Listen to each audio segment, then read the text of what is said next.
or some of the prepared statements that have come out here from the Federal Open Market Committee?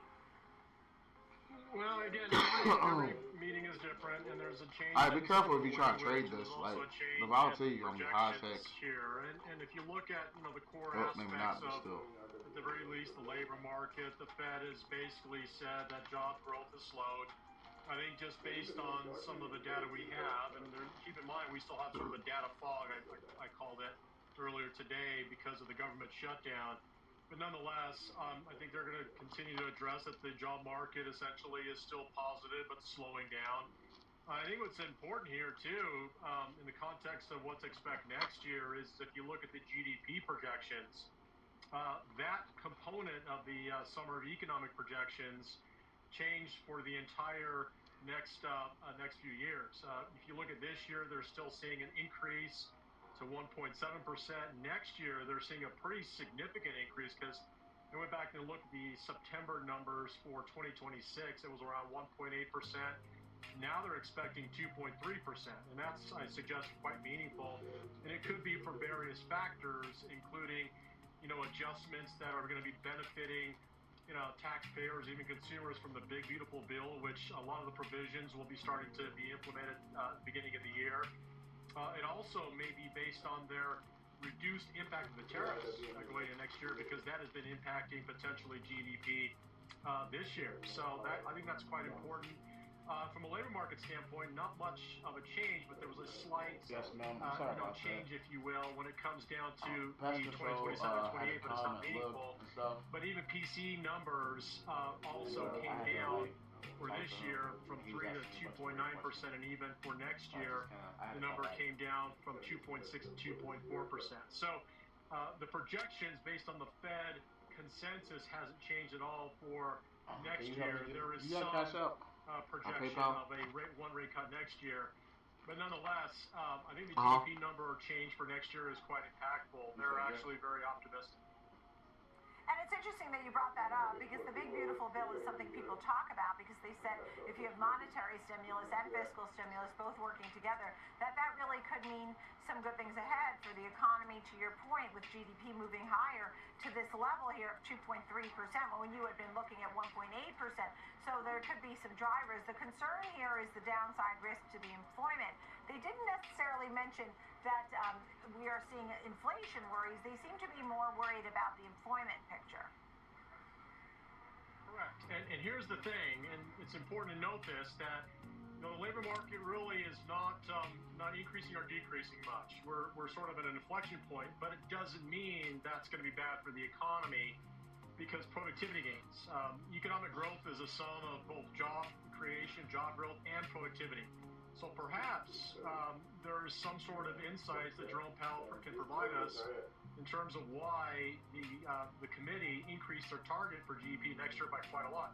It could be based on productivity growth, or it could be a combination of that, as well as some reduced expected tariff impacts going forward. Also, again, provisions in that Big Beautiful Bill, which many won't start until the beginning of next year. So the last thing I'll say here, hopefully I can get this in before the Q&A call starts, that the balance sheet, this is interesting too, because they're adding $40 billion in terms of purchasing T-bills, but that may not necessarily be QE in the sense that they're increasing the balance sheet. It could be essentially monies that they're using that are rolling off from mortgage-backed securities to purchase T-bills to improve short-term liquidity and bank reserves. And again, that's supportive of some potential credit constraints that may come about going forward.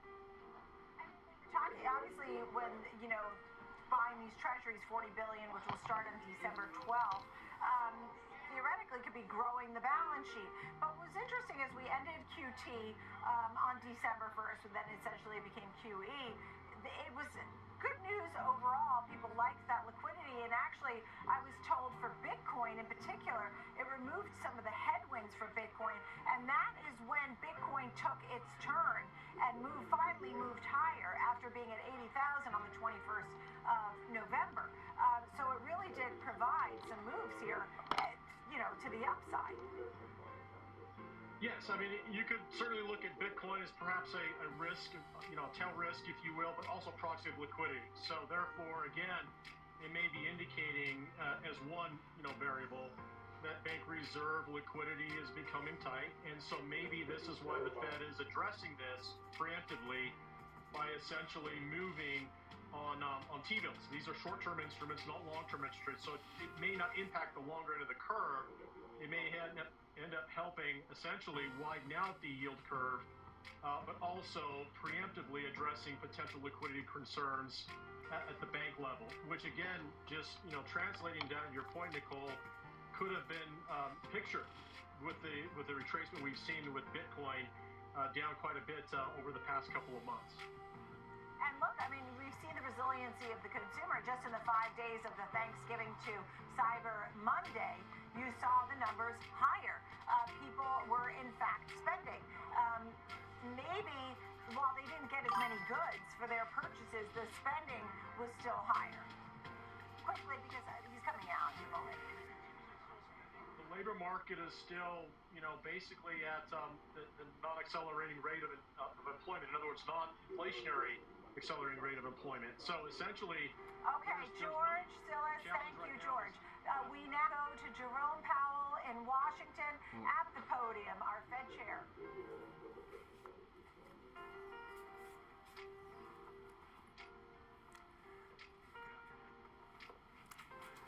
My colleagues and I remain squarely focused on achieving our dual mandate goals of maximum employment and stable prices for the benefit of the American people.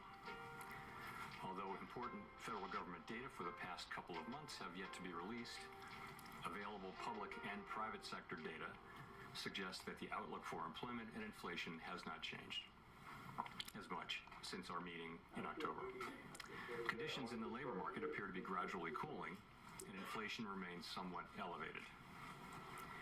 In support of our goals, in light of the balance of risks to employment and inflation, today the Federal Open Market Committee decided to lower our policy interest rate by a 0.25 percentage point. As a separate matter, we also decided to initiate purchases of shorter-term Treasury securities solely for the purpose of maintaining an ample supply of reserves over time, thus supporting effective control of our policy rate. I will have more to say about monetary policy and its implementation after briefly reviewing economic developments. Although some key government data have yet to be released, available indicators suggest that economic activity has been expanding at a moderate pace. Consumer spending appears to have remained solid, and business fixed investment has continued to expand. In contrast, activity in the housing sector remains weak.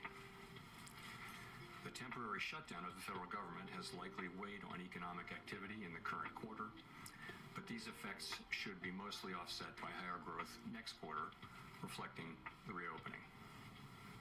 In our summary of economic projections, the median participant projects that real GDP will rise 1.7% this year and 2.3% next year, somewhat stronger than projected in September. In the labor market, although official employment data for October and November are delayed, available evidence suggests that both layoffs and hiring remain low, and that both households' perceptions of job availability and firms' perceptions of hiring difficulty continue to decline. The official report on the labor market for September, the most recent release, showed that the unemployment rate continued to edge up, reaching 4.4%, and that job gains had slowed significantly since earlier in the year. A good part of the slowing likely reflects a decline in the growth of the labor force due to lower immigration and labor force participation, though labor demand has clearly softened as well. In this less dynamic and somewhat softer labor market, the downside risks to employment appear to have risen in recent months. In our SEP, the median projection of the unemployment rate is 4.5% at the end of this year and edges down thereafter. Inflation has eased significantly from its highs in mid-2022, but remains somewhat elevated relative to our 2% longer-run goal. Very little data on inflation have been released since our meeting in October. Total PCE prices rose 2.8% over the 12 months ending in September, and excluding the volatile food and energy categories, core PCE prices also rose 2.8%. These readings are higher than earlier in the year as inflation for goods has picked up, reflecting the effects of tariffs. Let's go, let's go. Disinflation appears to be continuing for services. Near-term measures of inflation expectations have declined from their peaks earlier in the year, as reflected in both market and survey-based measures. Most measures of longer-term expectations remain consistent with our 2% inflation goal. The median projection in the SEP for total PCE inflation is 2.9% this year and 2.4% next year, a bit lower than the median projection in September. Thereafter, the median falls to 2%. Our monetary policy actions are guided by our dual mandate to promote maximum employment and stable prices for the American people. At today's meeting, the committee decided to lower the target range for the federal funds rate by a quarter percentage point to 3.5 to 3.75%. In the near term, risks to inflation are tilted to the upside and risks to employment to the downside, a challenging situation. There is no risk-free path for policy as we navigate this tension between our employment and inflation goals. A reasonable base case is that the effects of tariffs on inflation will be relatively short-lived, effectively a one-time shift in the price level. Our obligation is to make sure that a one-time increase in the price level does not become an ongoing inflation problem. But with downside risks to employment having risen in recent months, the balance of risks has shifted. Our framework calls for us to take a balanced approach in promoting both sides of our dual mandate. Accordingly, we judged it appropriate at this meeting to lower our policy rate by a quarter percentage point. With today's decision, we have lowered our policy rate 0.75 percentage point over our last 3 meetings. This further normalization of our policy stance should help stabilize the labor market while allowing inflation to resume its downward trend toward 2% once the effects of tariffs have passed through. The adjustments to our policy stance since September bring it within a range of plausible estimates of neutral and leave us well positioned to determine the extent and timing of additional adjustments to our policy rate based on the incoming data, the evolving outlook, and the balance of risks. In our summary of economic projections, FOMC participants wrote down their individual assessments of an appropriate path of the federal funds rate under what each participant judges to be the most likely scenario for the economy. The median participant projects that the appropriate level of the federal funds rate will be 3.4% at the end of 2026 and 3.1% at the end of 2027, unchanged from September. For real? As is always the case, these individual forecasts are subject to uncertainty and they're not a committee plan or decision. Monetary policy is not on a preset course, and we will make our decisions on a meeting-by-meeting basis. Man, this is a new high at least. Issues related to the implementation of monetary policy. Somewhere. With the reminder that these issues are separate from and have no implications for the stance of monetary policy. In light of the continued tightening in money market interest rates relative to our administered rates and other indicators of reserve market conditions, the committee judged that reserve balances have declined to ample levels. Accordingly, at today's meeting, the committee decided to initiate purchases of shorter-term Treasury securities, mainly Treasury bills, for the sole purpose of maintaining an ample supply of reserves over time. Such increases in our securities holdings ensure that the federal funds rate remains within its target range and are necessary because the growth of the economy leads to rising demand over time for our liabilities, including currency and reserves. As detailed in a statement released today by the Federal Reserve Bank of New York, reserve management purchases will amount to $40 billion in the first month and may remain elevated for a few months to alleviate expected near-term pressures in money markets. Thereafter, we expect the size of reserve management purchases to decline, though the actual pace will depend on market conditions. In our implementation framework, an ample supply of reserves means that the federal funds rate and other short-term interest rates are primarily controlled by the setting of our administered rates, rather than day-to-day discretionary interventions in money markets. In this regime, standing repurchase agreement, or repo operations, are a critical tool to ensure that the federal funds rate remains within its target range, even on days of elevated pressures in money markets. Consistent with this view, the committee eliminated the aggregate limit on standing repo operations. These operations are intended to support monetary policy implementation and smooth market functioning and should be used when economically sensible. To conclude, the Fed has been assigned two goals for monetary policy: maximum employment and stable prices. We remain committed to supporting maximum employment, bringing our inflation sustainably down to our 2% goal, and keeping longer-term inflation expectations well anchored. Our success in pal, okay. To all Americans. We understand that our actions affect communities, families, and businesses across the country. Everything we do is in service to our public mission. At the Fed, we will do everything we can to achieve our maximum employment and price stability goals. Thank you, and I look forward to your questions. Howard.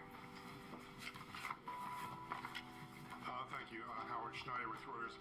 Just first turning to the statement, just to be clear, we're on the same page here. The insertion of the phrase, considering the extent and timing of additional adjustments, does that indicate that the Fed is now on hold until there's some clearer signal from inflation or jobs or the evolution of the economy along the baseline outlook? So, yes, the adjustments since September bring our policy within a broad range of estimates of neutral. And as we noted in our statement today, we are well positioned to determine the extent and timing of additional adjustments based on the incoming data, the evolving outlook, and the balance of risks. That new language points out that we'll carefully evaluate that incoming data. And also, I would note that having reduced our policy rate by 75 basis points since September and 175 basis points since last September, the Fed funds rate is now within a broad range of estimates of its neutral value, and we are well positioned to wait to see how the economy evolves. And if I could follow up on the outlook there, it seems like with the additional GDP growth coupled with easing inflation and a fairly steady unemployment rate, this seems like a pretty optimistic outlook for next year. What's given rise to that? Is this an early bet on AI? Is there some sense of improving productivity out there? What's driving that? So a number of things are driving what's happening in the forecast. And I would say if you look broadly at outside forecasts, you do see a pickup in growth in many of those now too. So it's partly that consumer spending has held up. It's been resilient, and to another degree, it is that AI spending on data centers and related to AI has been holding up business investment. So overall, the baseline expectation for next year is, at least at the Fed, and I think with outside forecasters too, is a pickup in growth from today's relatively low level of 1.7%. I mentioned that the SEP median is 1.7 for this year growth and 2.3 for next year. You actually, some of that is due to the shutdown, so you can take 0.2 out of 2026 and put it in 2025, so it would really be 1.9 and 2.1. But overall, yes, for a few reasons, fiscal policy is going to be supportive. And as I mentioned, AI spending will continue. The consumer continues to spend. So it looks like the baseline would be solid growth next year.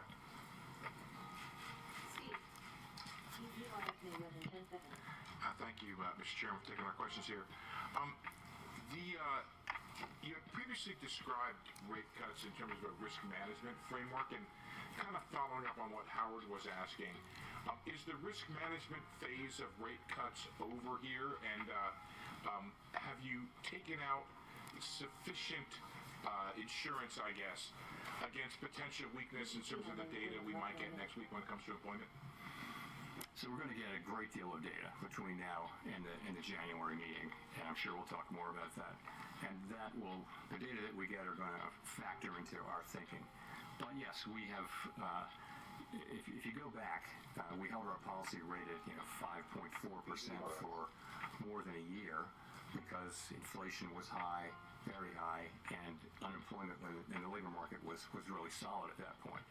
So what happened is over last summer of 24, inflation came down and the labor market began to show real signs of weakness. And so we decided, as our framework tells us to do, that when the risks to the two goals become more equal, you should move from a stance that favors really dealing with one of them, in that case inflation, to a more balanced, more neutral setting. And so we did that. We did some cutting, and then we paused for a while to work our way through what was happening in the middle of the year. And then we resumed cuts in September. We cut now 3. We now cut a total of 175 basis points. And as I mentioned, we feel like where we're positioned now we're well positioned to wait and see how the economy evolves from here. If I could just follow up on the SEP, you have a whole lot of big increase in the growth numbers, but not a big decline in the unemployment numbers. And is that an AI factor in there? What is going on through the dynamic of you get more growth, but you don't get a whole lot of decline in unemployment? Thank you, sir. So the implication is obviously higher productivity. Some of that may be AI. Just also, I think productivity has just been almost structurally higher for several years now.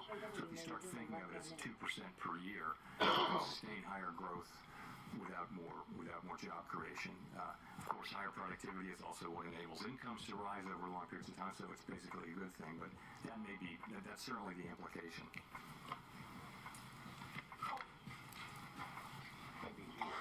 Thank you. Colby Smith with the New York Times. Today's decision was clearly very divided. It wasn't just the 2 official dissents against the cut, but there were also soft dissents from 4 others. And I'm just wondering if this reluctance from several people to support recent reductions suggests that there is a much higher bar for cuts in the near term.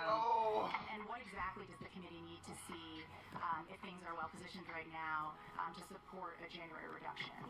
Sure. So let me just say, as I mentioned here before, the situation is that our 2 goals are a bit in tension, right? So interestingly, everyone around the table at the FOMC agrees that inflation is too high and that we want it to come down, and agrees that the labor market has softened and that there's further risk.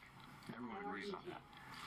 Where the difference is how do you weight those risks, and what does your forecast look like, and where ultimately where do you think the bigger risk is? And it's very unusual to have persistent tension between the 2 parts of the mandate, and when you do, this is what you see. And I think it's actually what you would expect to see, and we do see it. Meanwhile, the discussions we have are as good as any we've had in my 14 years at the Fed. They're very thoughtful, respectful, and you just have people who have strong views, and we come together and we reach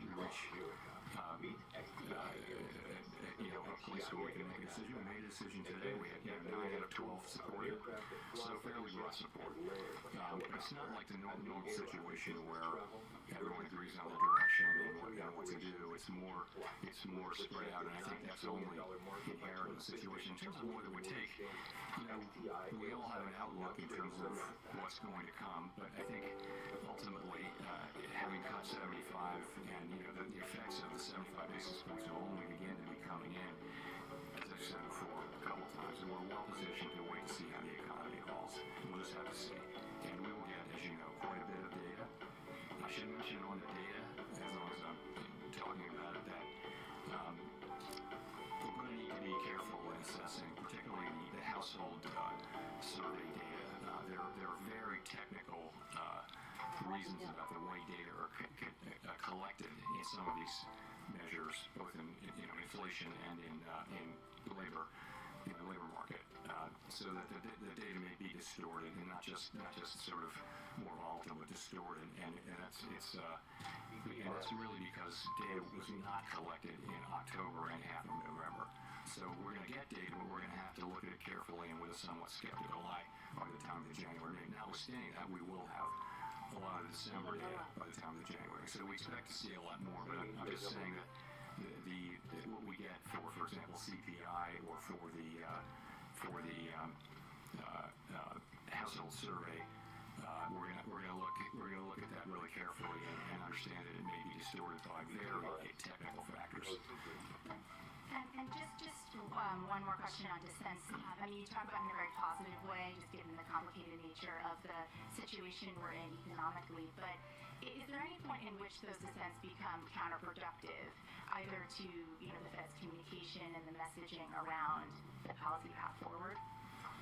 I don't feel that we're at that point at all. I don't. I would say, again, these are good, thoughtful, respectful discussions, and you hear people say, and you'll hear many outside analysts say the same thing. I could make a case for either side. I mean, I could make that case. It's a close call. We have to make decisions, and we always hope that the data will give us a clear read. But in this situation, you have competing. If you look through the SEP, you'll see that a very large number of participants agree that risks are to the upside for unemployment and to the upside for inflation. So what do? You've got one tool. You can't do two things at once. So at what pace do you move? What size moves do you make, and that kind of thing? And what's the timing? I mean, it's a very challenging situation. I think we're in a good place to, as I mentioned, to wait and see how the economy evolves.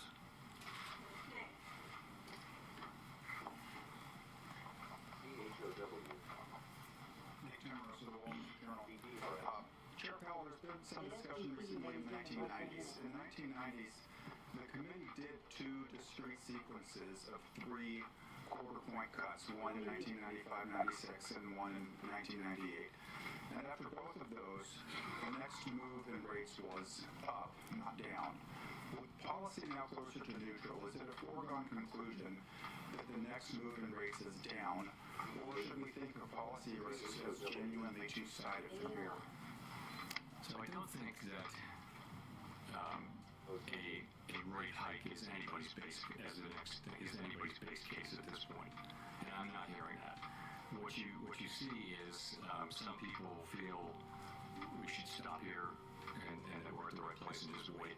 Some people feel like we should cut once or more this year or next year. But when people are writing down their estimates of policy and where it should go, it is either holding here or cutting a little or cutting more than a little. So I don't see that. I don't see the base case as involving that. So of course, a data set of 2, now 3 is not a big data set, but you are right about those 2 3-cut times in the 90s. If I could follow up, the unemployment rate has been rising very gradually for the better part of 2 years, and indeed the statement today no longer describes the unemployment rate as remaining low. What gives you confidence it won't continue rising in 2026, especially when housing and other rate-sensitive sectors still appear to be feeling restrictive policy from the notwithstanding the 150 basis points in cuts prior to today? So the idea is that now having cut 75 basis points more now, and having policy, I'd call it in a broad range of plausible estimates of neutral, that will be a place which will enable the labor market to stabilize or to only tick up 1 or 2 more tenths. But we won't see, any kind of sharper downturn, which we haven't seen any evidence of at all. At the same time, policy is still in a place where it's not accommodative, and we feel like we have made progress this year in non-tariff related inflation, and as tariffs come through, as they flow through, that'll show through next year. But as I said, we're well placed to wait and see how that turns out. That is our expectation, but we're going to start to see the data, and it'll tell us whether we were right or not.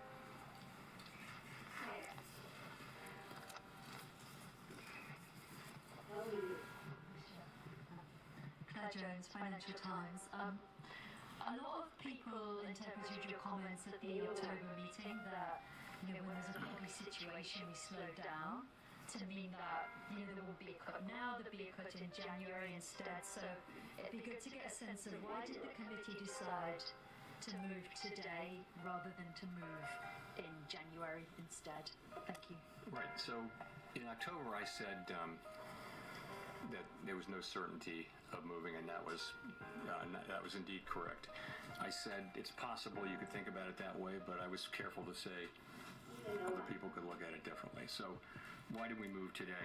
I would say point to a couple things. First of all, gradual cooling in the labor market has continued. Unemployment is now up 0.3 from June through September.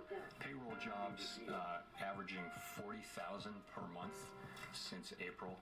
We think there's an overstatement in these numbers by about 60,000, so that would be negative 20,000 per month. And also, just to point out one other thing, surveys of households and businesses both show declining supply and demand for workers. So I think you can say that the labor market has continued to cool gradually, maybe just a touch more gradually than we thought. In terms of inflation, it's going to come in a touch lower, and I think the evidence is kind of growing that what's happening here is services inflation coming down, and that's offset by increases in goods, and that goods inflation is entirely in sectors where there are tariffs. So that does build on the story, and so far it's only a story, that this is that the goods inflation, which is really the source of the excess at this point, almost more than half the source of the excess inflation is goods, is tariffs. And you've got to say then, so what do we expect from tariffs? And I would say that is to some extent down to looking for broader economic, heat. Do we see a hot economy? Do we see constraints? Do we see what's going on with wages? You saw the ECI report today. It doesn't feel like a hot economy that wants to generate, Phillips curve kind of inflation. So we look at all those things, and we say that this was a decision to make. It obviously wasn't unanimous, but overall that was the judgment that we made, and that's the action we took. We were just listening to our Fed Chair, Jerome Powell, speaking in Washington after the Federal Open Market Committee went ahead and cut the Fed funds rate here at the 25 basis points as expected. But the surprise part of the story was, you remember on December 1st, they ended QT and were moving to QE and said they would begin buying Treasury bills. And that was the big surprise here on Wall Street, saying that they're going to start with $40 billion, growing the balance sheet. That will start on December 12th. Ben Emmons, who wrote a note here, talked about this and really called it a mini QE, and the fact that the reserves are injected into the financial system and could actually bring obviously some stability to banks and also overall the broader market. George Sillis is back with me. We've seen stocks now moving to session highs, where you heard two things right at the end. One, the base case of a rate hike, that is not there, not looking at that, coupled with less worried about tariffs. And so that was the last part of the statement, and now we move to the highest point of the day at 68.86 on the S&P 500. George? Well, I think there's a lot there. So I think, first of all, address the tariff issues. It appears Jerome Powell and company are doing well in terms of allowing non-tariff related inflation move down. So he's basically suggesting that what's left over right now in terms of the path for inflation down is the impact of tariffs. Labor markets, he really talked about the same thing for the most part, that the supply, there's an issue of supply because of immigration constraints, but also the demand for labor is soft. They also talked about some challenging revisions potentially as the data logjam starts to manifest back to normal. So they're trying to preemptively address some challenging labor market conditions. The other thing is the aspects of the reserve balance management policy that they are now implementing, the $40 billion. So it appears that they're essentially signaling to the market they will provide ample liquidity in case there's a clog in the plumbing for short-term reserve balance needs in the repo market. That's very favorable. So that's more of a preemptive look at managing some credit stress that could manifest. I think the other thing that's important too, and we talked about this before the break, is what the notion is for the improved GDP outlook next year. One of the factors he brought up that I think is important is that the government shutdown has now created some pass-through growth into next year. That's very positive. But also essentially the fiscal impulse, he says, is very strong going forward. That's again going to improve the growth for the economy, but also the reserve balance needs. The other thing is productivity. We talked about this before the break again. He talked about the productivity gains as possibly there to offset some challenging labor market structures. The business investment spending, the non-residential side of it, he talked as AI is going to be still a boom going forward, and that's part of their projections for GDP next year. And lastly, the residential investment side, they talk about is still weak. So again, that element of the asset curve seems to be maybe a little bit of a concern, but nonetheless, they're trying to still alleviate some credit concerns through their new reserve balance management program, which they anticipate, based on my interpretation, to continue that at least through April of next year. Yeah, and we're at 68.90 on the S&P 500. So the picture here is that job gains have slowed, layoffs and hiring remain low, but inflation somewhat elevated, but certainly more focused on the big picture here. And this big story about the $40 billion growing in the balance sheet, actually really boosting those reserves for ample supply of those reserves is a big story. Ben Emmons surmises that the Fed is likely to buy at least $400 billion of worth, and that could really boost things overall. Thank you, George Sillis. Thank you, friends, for being with me here on this special edition of the Watch List here on Fed Day, where we did get our 25 basis point cut as anticipated with Schmidt, Goolsbee with zero. They wanted nothing, and Myron wanted a 50 basis point cut. We return back to Washington, D.C. and listen in on Jay Powell. Has come down in your SEP report. Do you see the tariff price increases as passing through in the next 3 months? Is it a 6-month process that we're looking for that to end? And then because of that, is jobs the threat to the economy? So with tariff inflation, there's the announcement of a tariff, and then there's, they start to take effect, and then it takes some months. Goods may have to be shipped from other parts of the world. It may take, quite a while for an individual tariff to take its full effect. But once it's had that effect, then the question is, isn't that just a one-time price increase? So we actually look at all of the announcements and what you get from all that. You see sort of for each one of them, there's a time period, and then it's fully in. So if there are no new tariff announcements, and we don't know that, but let's assume there are no major new tariff announcements, inflation from goods should peak in the first quarter or so, right, or roughly. We haven't been able to predict this with any precision. No one is. But call it the first quarter or so of next year should be the peak. And from here, it shouldn't be big. It should be a couple tenths or even less than that. We don't really have precision on this. And after that, again, if there are no new tariffs that are being announced, that will take 9 months to get fully in. 9 months is also an estimate. Then you should start to see that coming down in the back half of next year. And I want to see if I can address sort of the president's been talking openly about a new Fed chairman. Does that hinder your current job right now, or change your thinking at all? No. No, I'll answer it. Michael McKee from Bloomberg Radio and Television.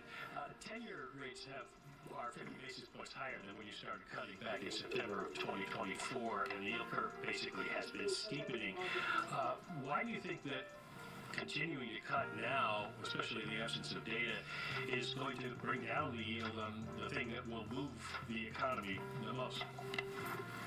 So we're looking at the real economy and focusing on that. And you've got, when the long bonds move around, you've got to look at why they're moving around. If you look at inflation compensation, it's very, that's one part of it is inflation compensation break-evens. And, they're very comfortable levels. They're levels consistent. Once you get out past the very short term now, break-evens are at quite levels that are quite consistent with 2% inflation over time. So there's nothing happening with rates going up out there that suggests concern about inflation in the long term or anything like that.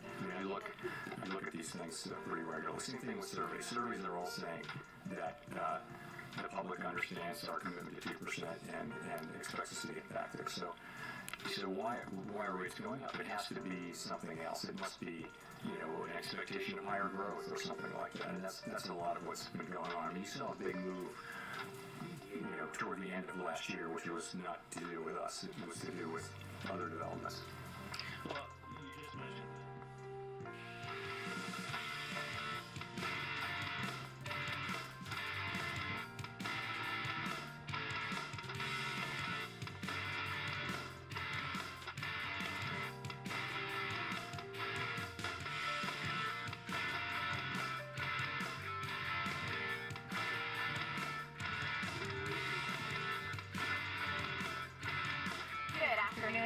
a.m. on Wall Street, and this is Market on Close. You just heard from Federal Reserve Chair Jerome Powell about our 25 basis point cut. As expected by the markets, the path forward for additional cuts seems less clear, though, in his commentary post-cut announcement. We are seeing all of our markets move into positive territory, though. But I'm Marley Caden, coming to you live from our Chicago headquarters. A busy afternoon here, Marley. Hello to you. I'm Sam Barnes, coming to you live from the floor of the New York Stock Exchange. And let's take a look at what is coming up on today's show. You guessed it. We'll have you covered throughout the course of the next hour and a half with a reaction to the Fed's decision to cut rates by 25 basis points. Later, we'll be joined by the CEO of Strategy to discuss the company's crypto plans and more. And after the bell, we'll have live earnings, a reaction from Oracle and Adobe. But for now, Marley, take us through what you're watching right now.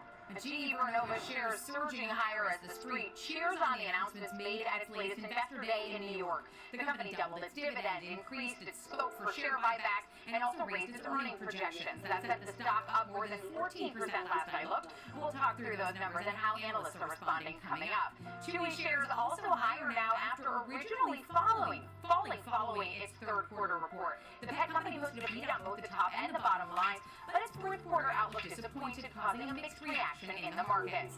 And Palantir riding higher today after winning a new contract with the U.S. Navy. The $448 million contract will focus on managing the Navy's supply chain for the Navy's nuclear submarine fleet. Before we get to all of that, let's check in with the markets after we did just get this Fed rate cut decision here. We are seeing green across the board. We've moved higher to our intraday highs on many of our indices here. The S&P trading up about 0.8%, 6894.42. On the Nasdaq, we're 0.5% higher, 25,808.39. On the Dow, we are 1.25% higher. We're up 581 points at 48,142.40. And the Russell 2000 continuing to be our winner on the day, 25,65.71. That's up 1.5% right now. The dollar down slightly at 98.68. Gold moving higher, 0.4 higher at 42.53.60. Crude oil up 1%, 58.87 a barrel.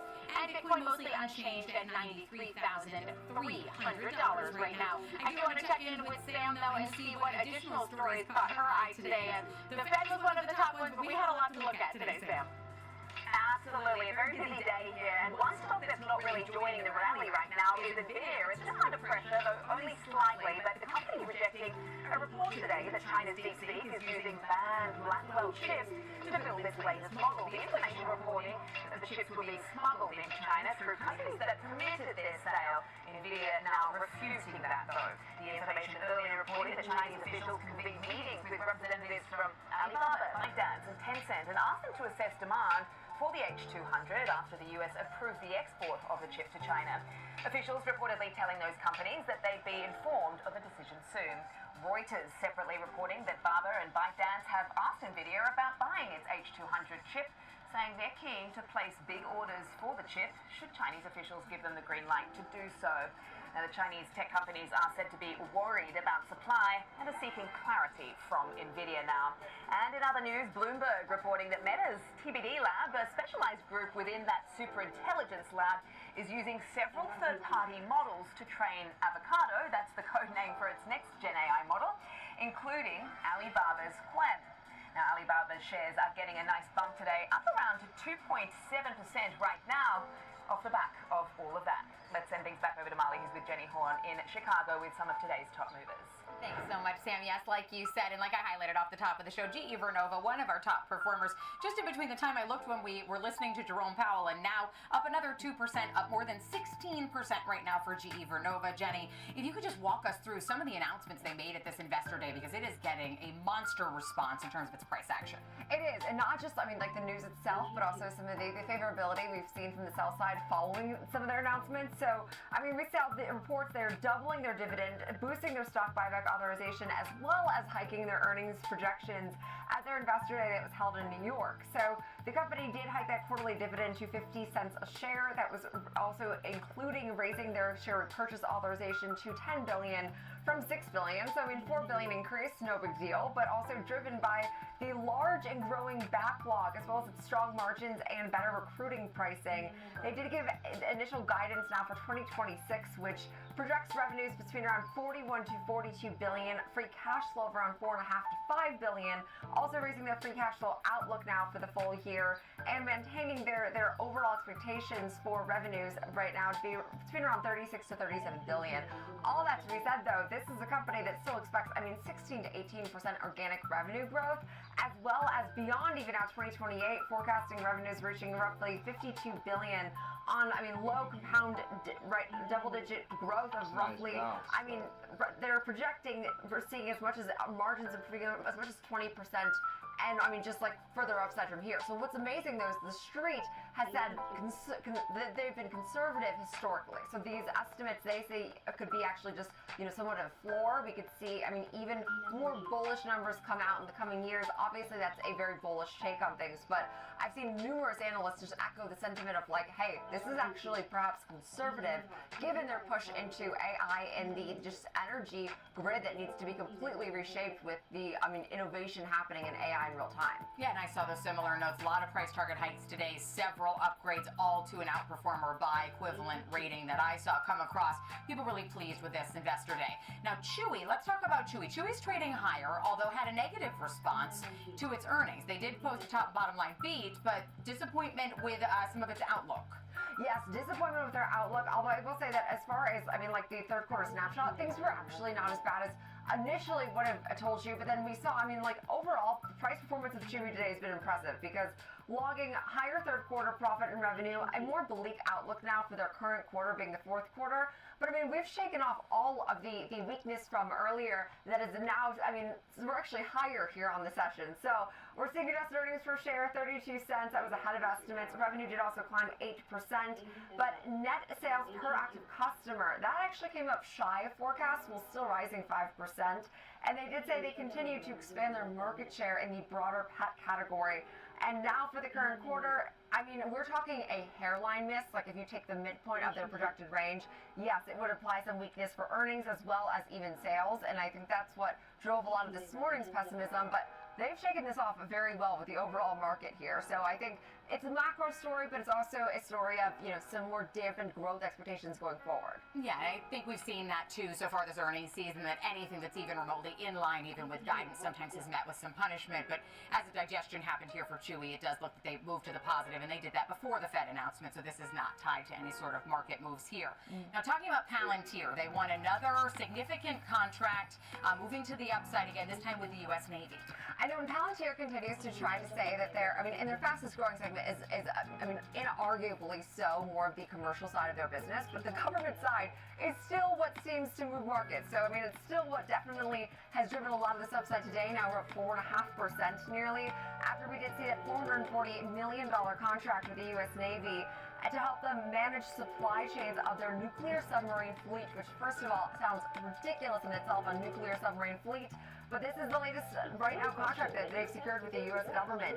The stock has, of course, more than doubled this year, has fallen about 1% over the last month or so, but we've seen since really President Trump took the helm of the office, Palantir has landed new government contracts valued at just under $2 billion, according to federal data that has been cited by the Wall Street Journal. So this latest project with the Navy called Ship OS is aimed to better manage the various supply chains by replacing workers needed to manually track parts and predict when components are needed.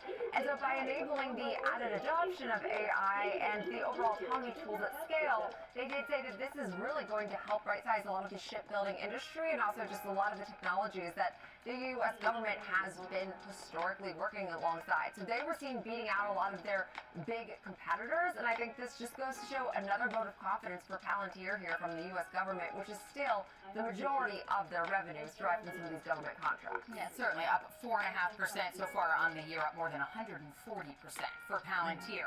Now, this last one is a continuation story from yesterday. We talked about PepsiCo Co. yesterday that they were cutting 20% of its product lineup as a part of its turnaround efforts with its activist investor Elliott Management. But now we're getting some analyst commentary on their reaction to this new plan.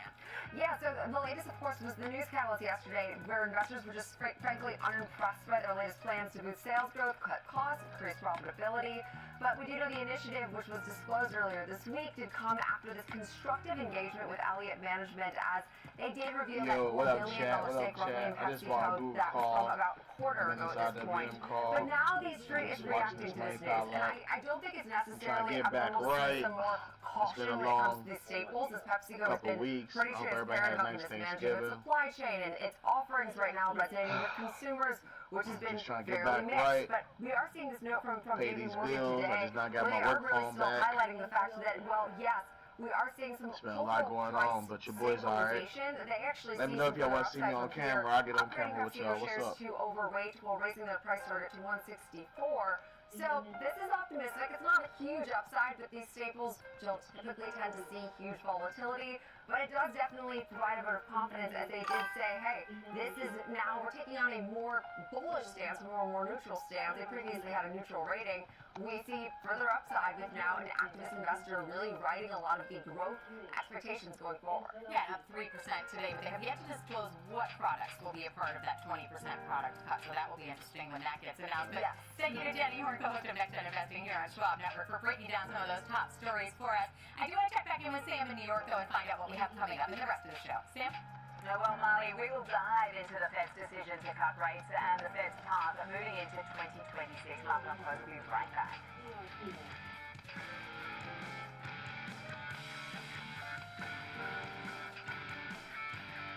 Let's go.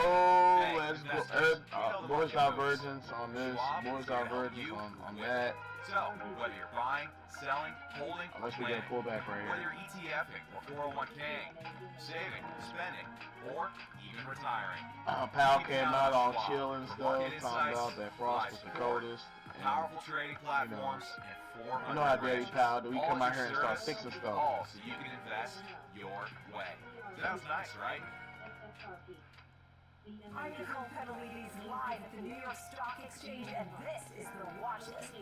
Your midday view into the trends driving the markets with a sharp focus on technology, innovation, and companies leading the next wave of growth. Big movers, real-time interviews, and insight from analysts, founders, and market voices you trust. The Watch List, 2 p.m. Eastern, only on Schwab Network. Whether you're an experienced investor or just getting started, Charles Schwab offers a webcast that's right for you. Are you a long-term investor? Our investing webcast series breaks down different investing styles, including growth, value, income, and more. Best of all, you can ask questions by chatting directly with an education coach. It's interactive learning at its finest. Tune in live or on demand. Head over to schwab.com/coaching and start learning today.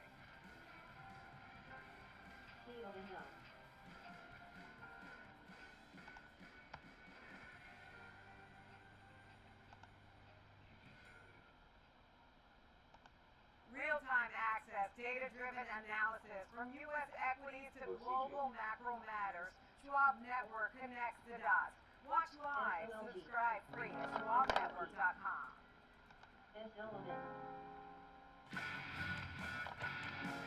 Welcome back to Market on Close. I'm Sam on the floor of the New York Stock Exchange alongside Molly Kaden over in our Chicago headquarters. So let's just get some reaction now to today's Fed rate cut with our next guest, Shonali Bassett, Chief Investment Strategist at iCapital. Thanks so much for your time today, Shonali. So Powell is still speaking right now, but we've got the 25 basis point cut. That's what the market wanted, maybe not what the long end of the yield curve wanted. But, I was trying to get a Tesla call, but I couldn't get filled. No surprises there. I felt like Tesla was going to go today, too. And some of the takeaways from the language. Certainly interesting to watch the market move alongside that commentary. You have seen equities get a lift. You saw the Russell 2000 get a little bit more of a lift.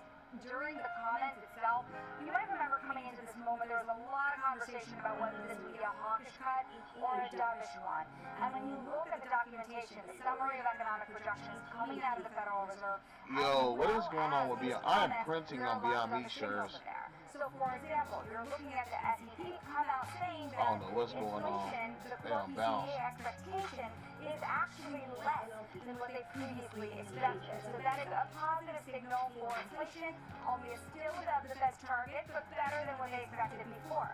Now, on top of that, you're hearing the Fed Chair Powell say that inflation is actually cooling more gradually than earlier expected. So you're seeing that tilt towards labor market concerns come back, despite all of the concerns that you saw in the last few weeks. That breaks, I'm about to take profit. But this is, I believe this is bullish divergence. The shift is now back to focusing on labor. Right, and so he did say that conditions in the labour market appear to be cooling. So it seems that they're seeing a little bit of a deterioration on the demand side. Let's go. What does that mean for us? Let's go. Look, boys, divert. What do I say? We question out sheldronfrost's credentials. He out here in the trenches with y'all. I'm trying to get my kids. Boy, what y'all talking about? I gotta get this paper with no paper. Build up a little account, medium account, and a large account. I build up all the accounts. When you look at also the dot plot, now you're Let's seeing go. at least one cut next year. So even the current FOMC sees that potential. So that is also quite dovish. Now, how much can this provide fuel going into next year for both the bond market as well as the equity market is an interesting question. That next cut now is going to be baked in, isn't it? So if you take a look at next year, the uncertainty around how many cuts we will get will become a bigger focus. Yeah, so interesting as far as what we've heard here. I mean, just a bit of a recap. Obviously, we've got the 25 bips, 3 dissents, 2 against cutting, Goolsbee and Schmidt, and no surprises there with Myron, of course, calling for 50 further rate cuts, or at least a bigger size there. They're looking at a slower pace ahead, 1 cut next year. So it seems like there's a higher bar now heading into 2026. But I think one of the big stories has also been around the buying T-bills. There's been a lot of questions around the last half an hour as to what this is. Is it QE? Is it QE light? Ben Emmons writing that it's a mini QE. They're looking at $40 billion in T-bills starting December 12. What does that indicate to you guys? I think this is one of the most fascinating questions of the moment, and there's considerable amount of debate around it, including on my own team. Is this a positive signal or a negative one? The market will perceive this as a positive signal because it shows the Fed's willingness to step in. A little bit farther, I have 100% on this IWM. We got 30 days on that thing. Try to take profit in the morning. Question on why that stress exists. What role does the hedge fund community have in that stress? Look at him try to pull Google back, boy. Willingness of the Fed to step in when they see any sign of stress. So I'm looking for a bounce on Google still. To me, it's a little irrelevant on whether Google's still QE, filling up the gas. Exactly.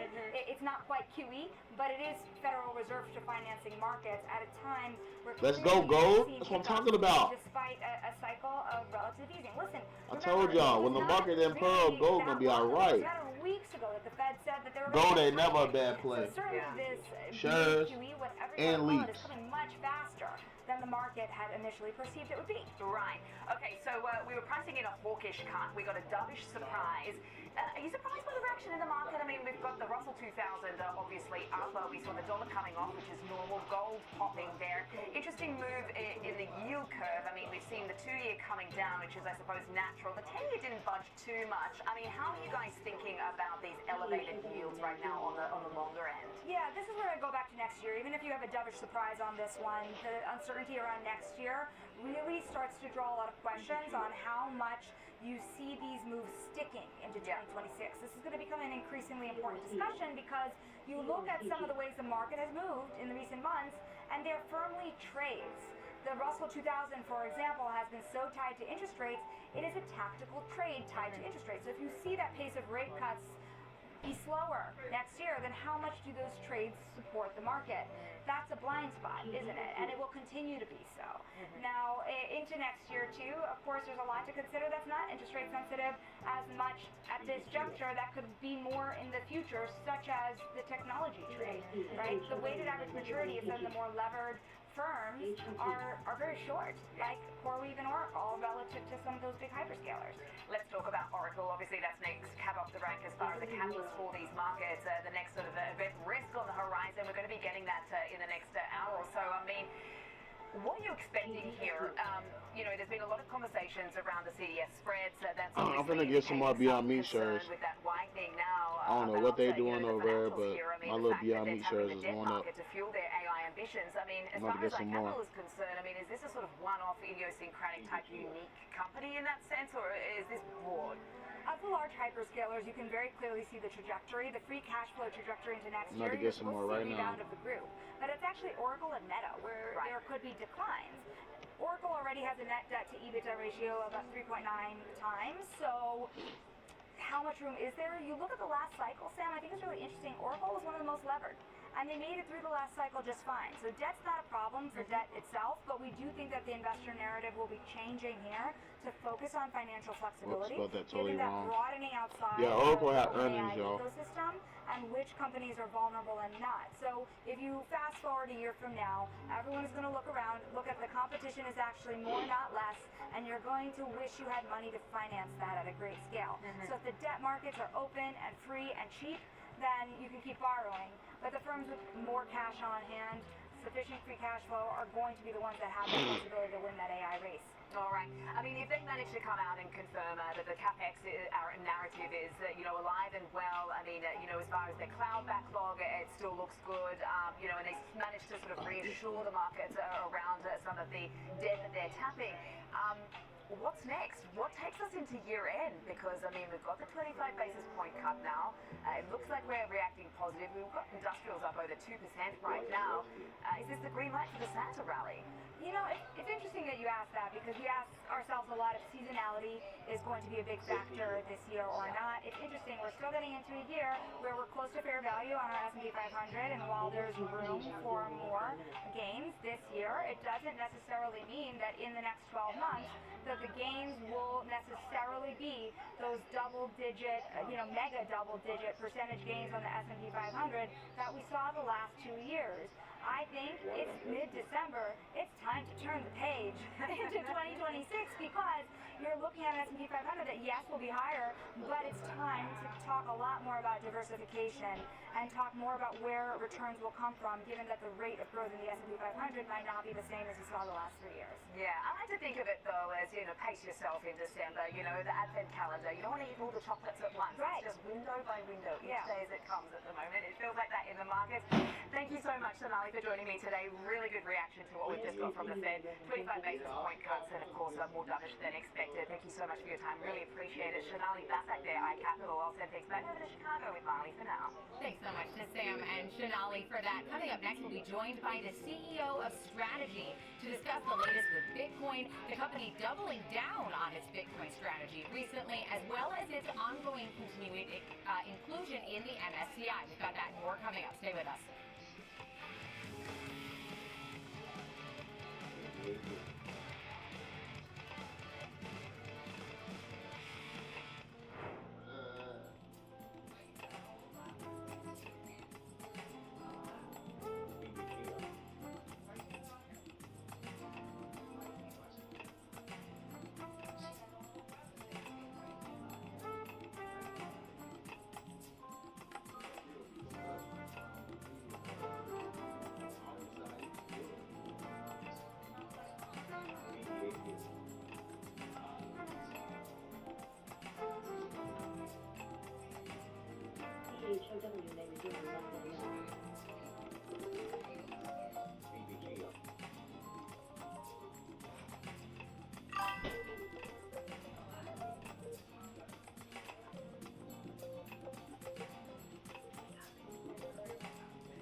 Opportunities don't stop when the market day ends. So neither do we. Schwab gives you round-the-clock access to over 1,100 of the most popular stocks and ETFs, plus a wide variety of futures markets. All with 24-hour support from trading specialists who understand the ins and outs of 24-hour trading. no matter the hour. You can trade brilliantly with Schwab. I'm Diane King Hall on the floor of the New York Stock Exchange. When markets react, we are live with analysis that matters. Watch now, only on SchwabNetwork.com.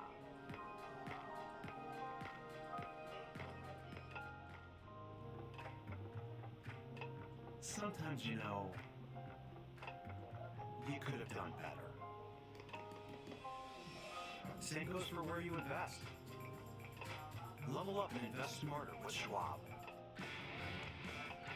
Welcome back to Market on Close. I'm Marley Caden here in our Chicago headquarters alongside Sam Bonnet in New York. Let's turn our attention to crypto and welcome in our next guest. Joining us now, Phong Le, the President and CEO of Strategy. Phong, thank you for taking the time to be with us this afternoon. Now, Strategy just completed its largest single-time Bitcoin purchase since July. You added nearly $1 billion in just the past week. What drove the timing and the scale of this latest acquisition? Bitcoin is always an important purchase and a good buy for us at any point in time.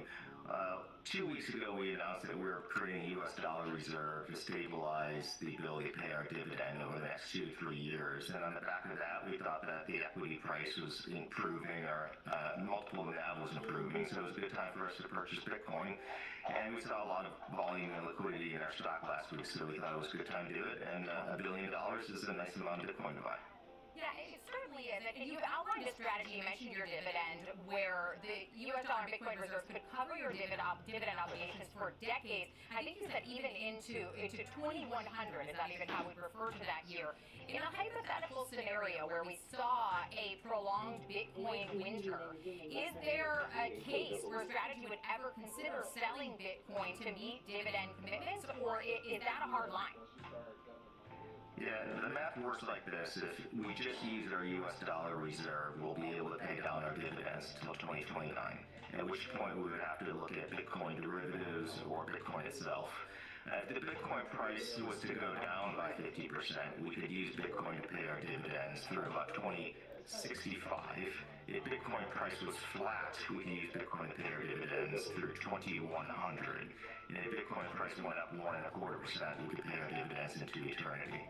All that said, what's important is paying our dividends, more important than not selling Bitcoin. So if we get to the point we need to in 2029 and we have a prolonged 3-year Bitcoin winter and a 3-year downturn in our multiple NAV, then we would sell Bitcoin to pay the dividends.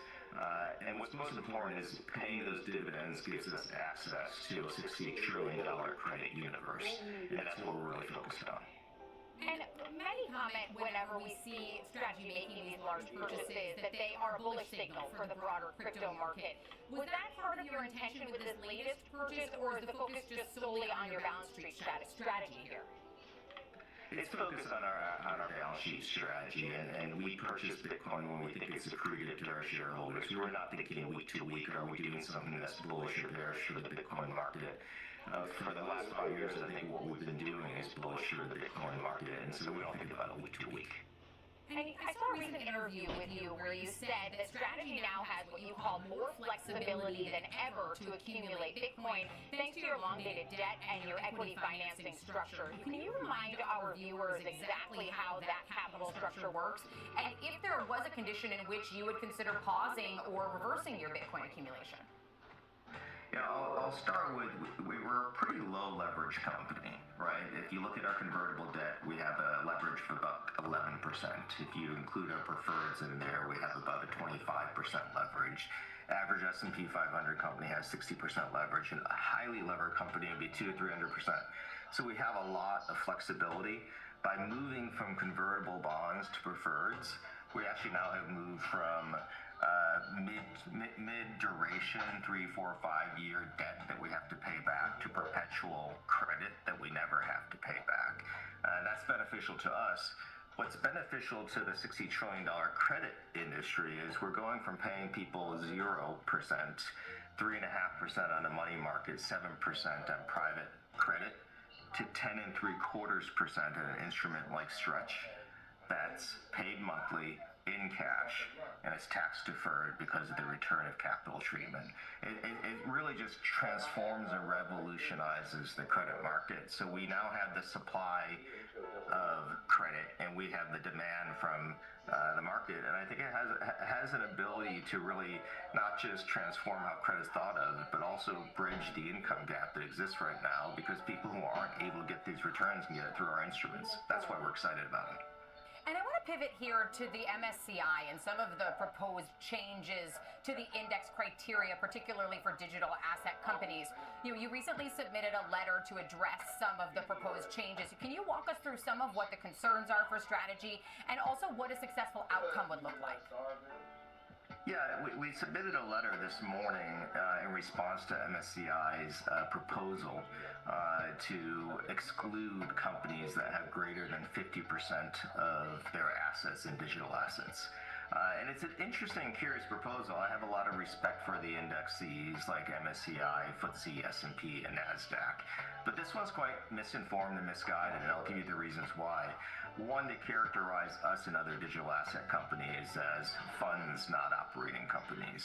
I've been CFO since 2015. Michael Saylor founded the company in 1989. We've been public in 1998. I work here day to day, and we are 100% an operating company, legally from a corporate structure and what we do day to day. Second, they set a 50% threshold, which feels very arbitrary, and if you think about how that would be executed, companies that might go to 55% down to 30%, it'd be very unworkable.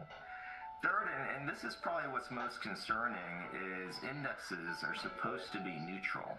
And here they're injecting what I would call policy considerations and opinions. And if they were to have done that, they might say that Chevron, which has 67% of their assets in oil, shouldn't be in an index. Newmont's a gold miner. They have 61.5% of their assets in gold. Weyerhaeuser's a timber company, 70% of their assets in wood. Simon Property Group owns malls. I'm looking at one of their malls right outside my window. 66% of their assets in real estate. So it's interesting why Bitcoin, why digital assets wouldn't look like those companies, and why strategy doesn't. And the last thing I'll say is we're very early in the industry. We entered as the first Bitcoin treasury company in 2020. You really saw that large increase in Bitcoin treasury companies in 2025 this year. And it seems very early to pick winners and choosers and stifle innovation in a category like this. I would say this is akin to saying that oil miners shouldn't have had their assets, or oil companies shouldn't have had their assets in oil rigs and oil in the early 20th century. This would be like in the 1980s saying that telecom companies shouldn't have built out cell towers and spectrum, or 3 years ago and saying AI companies shouldn't be investing in LLMs and high-performance compute. It just seems early to make a decision that digital assets shouldn't be an area that people should invest in. You bring up some good points there about the early innovators versus some of the longer-standing companies here. A decision expected there by January for the MSCI. But as we look ahead to 2026, Fong, what do you see as the biggest opportunities for strategy and also for the broader digital asset market? I think what's going to happen is we're getting a significant amount of regulatory clarity in the U.S. I think the U.S. government has done a fantastic job passing the Genius Act, and soon to be passed, hopefully, the Clarity Act. And that really just opens up the ability to truly innovate in digital assets. And I think what you're going to see, and the opportunity I'm most excited about, are traditional finance banks, JP Morgan, Morgan Stanley, Citibank, TD, etc., entering into this space full force, full-fledged, creating crypto and Bitcoin custody, Bitcoin exchange services, Bitcoin lending services, Bitcoin staking services, and I think we'll see a brand new industry start to blossom, which is why I think it's odd that an index would decide right now to stifle it and go against, frankly, what the U.S. government has supported. But I think 2026 is going to be the year where we see the intersection of DeFi and TradFi in a big way. Fong, we appreciate you taking the time to be with us on Market on Close today and talk to us a little bit more about strategy. That's Fong Li, the president and CEO of Strategy. And with that, I'll send it back over to Sam in New York. Fantastic chat. Molly, thanks so much for that. Coming up next, it's Options Corner. Ricky Cat will join us to look at Oracle ahead of its earnings after the close today. That's coming up next on Market on Close.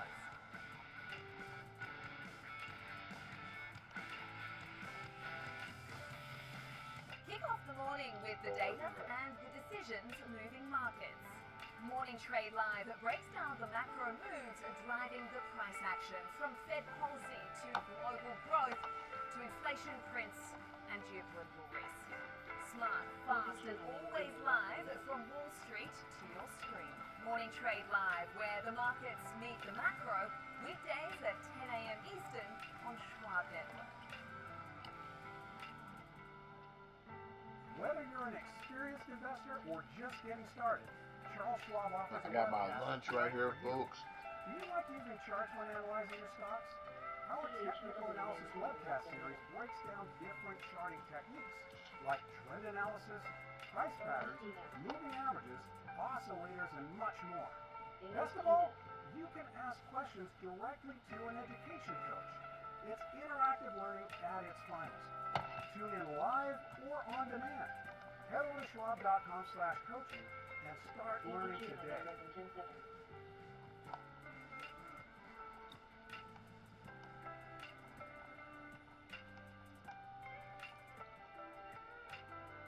I'm Kevin Green, and I track options flow daily, identifying who's buying, who's selling, and how it's going to impact the markets. Watch live on Schwab Network at schwabnetwork.com.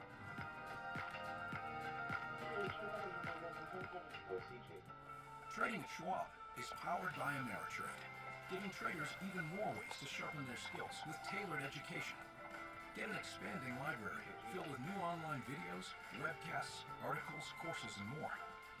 All crafted just for traders. And with guided learning paths, stacked with content curated to fit your unique goals, you can spend less time searching and more time learning. Trade brilliantly with Schwab. Welcome back to Market on Close. Oracle set to report its latest quarterly result after close today. Analysts expecting earnings per share of $1.63 on revenue just over $16 billion. Investors will be looking toward Oracle's capex and debt on its balance sheet for a measuring stick for the AI trade. Shares of Oracle jumped more than 35% following its last earnings report, but have since fallen 36% from intraday highs that it hit on that day.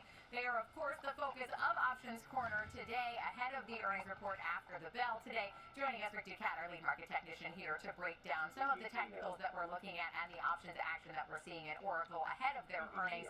As we take a look at Oracle, I just mentioned you can see it in the chart there, some of those moves we saw in the earnings event. Big move to the upside. We've given back a lot of that.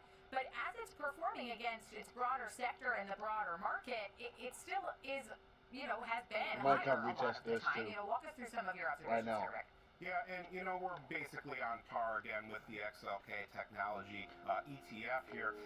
But yeah, quite a fall from grace for Oracle here. And Oracle also stacks up pretty well against some of the other competitors in this cloud software field here. Some heavyweight names to be sure: Google, Microsoft, Amazon, Salesforce, the weak member of this group too. But Oracle's kind of one of the most interesting parts of this whole AI arms race to me, because they've taken on so much debt to finance this very rapid transition here. It's still kind of a question mark if the revenue that they gain from doing this will be enough to make up for it here. And one other thing that I thought was very interesting, I hadn't really seen this mentioned too many places before. Oracle bought Cerner in 2022. Okay, so that was all the medical data, all the hospitals, insurance companies, doctors' offices, etc. They're kind of the only ones that have access to all this data. AIs need data to train and refine their processes here, and Oracle seems to have not a monopoly, I would say, but a very large amount of this data that other people can't quite get their hands on here. And if you don't have the data, it reminds me of an old classic computing adage: garbage in, garbage out, referring to the results you get. All right, and as far as the results, Okay, Schwab. as we look at Oracle, and we've seen it against some of its top competitors and how it moves, but as we look at it standing alone in terms of the technical setup, what's the technical setup walking into its earnings report? Right, as we said, they gave up all of those gains from last earnings and then some. We found ourselves back all the way here. Getting liquidated and stuff. Look at that, getting liquidated. That was where shares opened up after our last earnings event or two earnings events ago, in June. So now we have this situation where we were treated back to this notable supportive level, but we did bounce there. So now we're holding on above 217. That was another high point point and subsequent low point here and here. So that's an area to watch. Short-term upward trend line still in play. Breakout from our rather steep, rather narrow, downward sloping trend line in blue. We can also look at our moving averages here and see that our weekly and quarterly and yearly moving averages, they're all kind of clustered together, which suggests there's not really a ton of clear directionality to this current price activity here. As we've seen such rapid fire swings and reversals here, it seems like these lagging indicators haven't quite found a direction here. RSI trending upward, right about at the 50 midline here, but earnings could significantly rewrite that story as well. When we do look at volume profile, we can see here our point of control, our heaviest trading area, our thick red line. It's about 233. So this whole area between 230 to 250 is the place that the bulls would need to clear and push above to take a shot back at that 300 level here. So an interesting setup to be sure. And as far as analyst action in advance of the earnings, sometimes we see some adjustments to price targets. Have we seen anything like that with Oracle? The only one notable one that I saw recently, it's hard because there was so much news about Oracle. Remember, the Ellison family is involved in this whole Paramount deal here as well.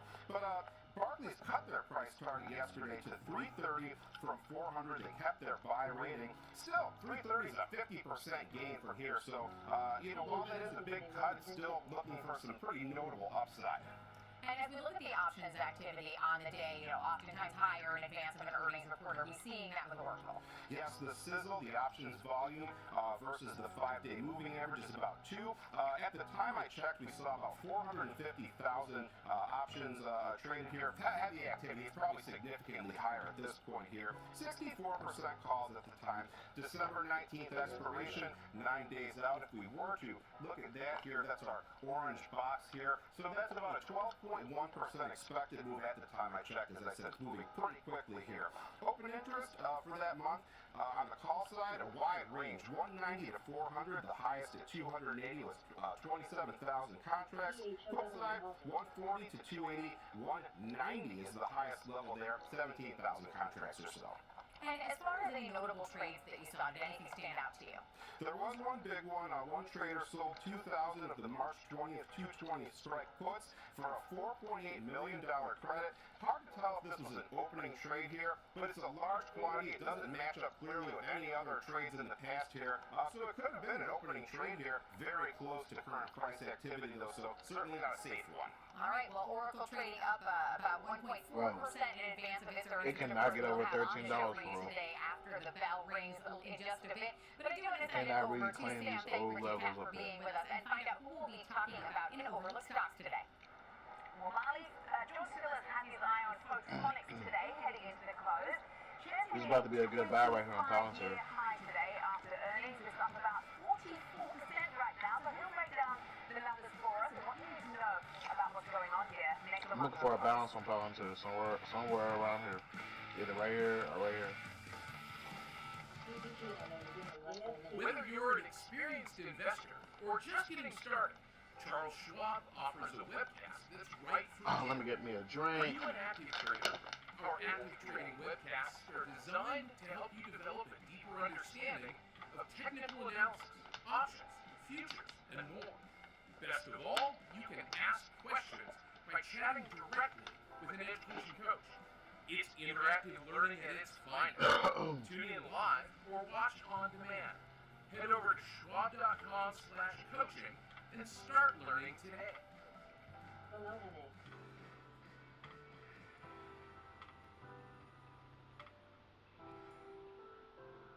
I'm Jenny Korn. We go beyond the headlines, tracking the trends, sector moves, and fundamentals Yeah, me end up shaping going markets into the in negative. real time.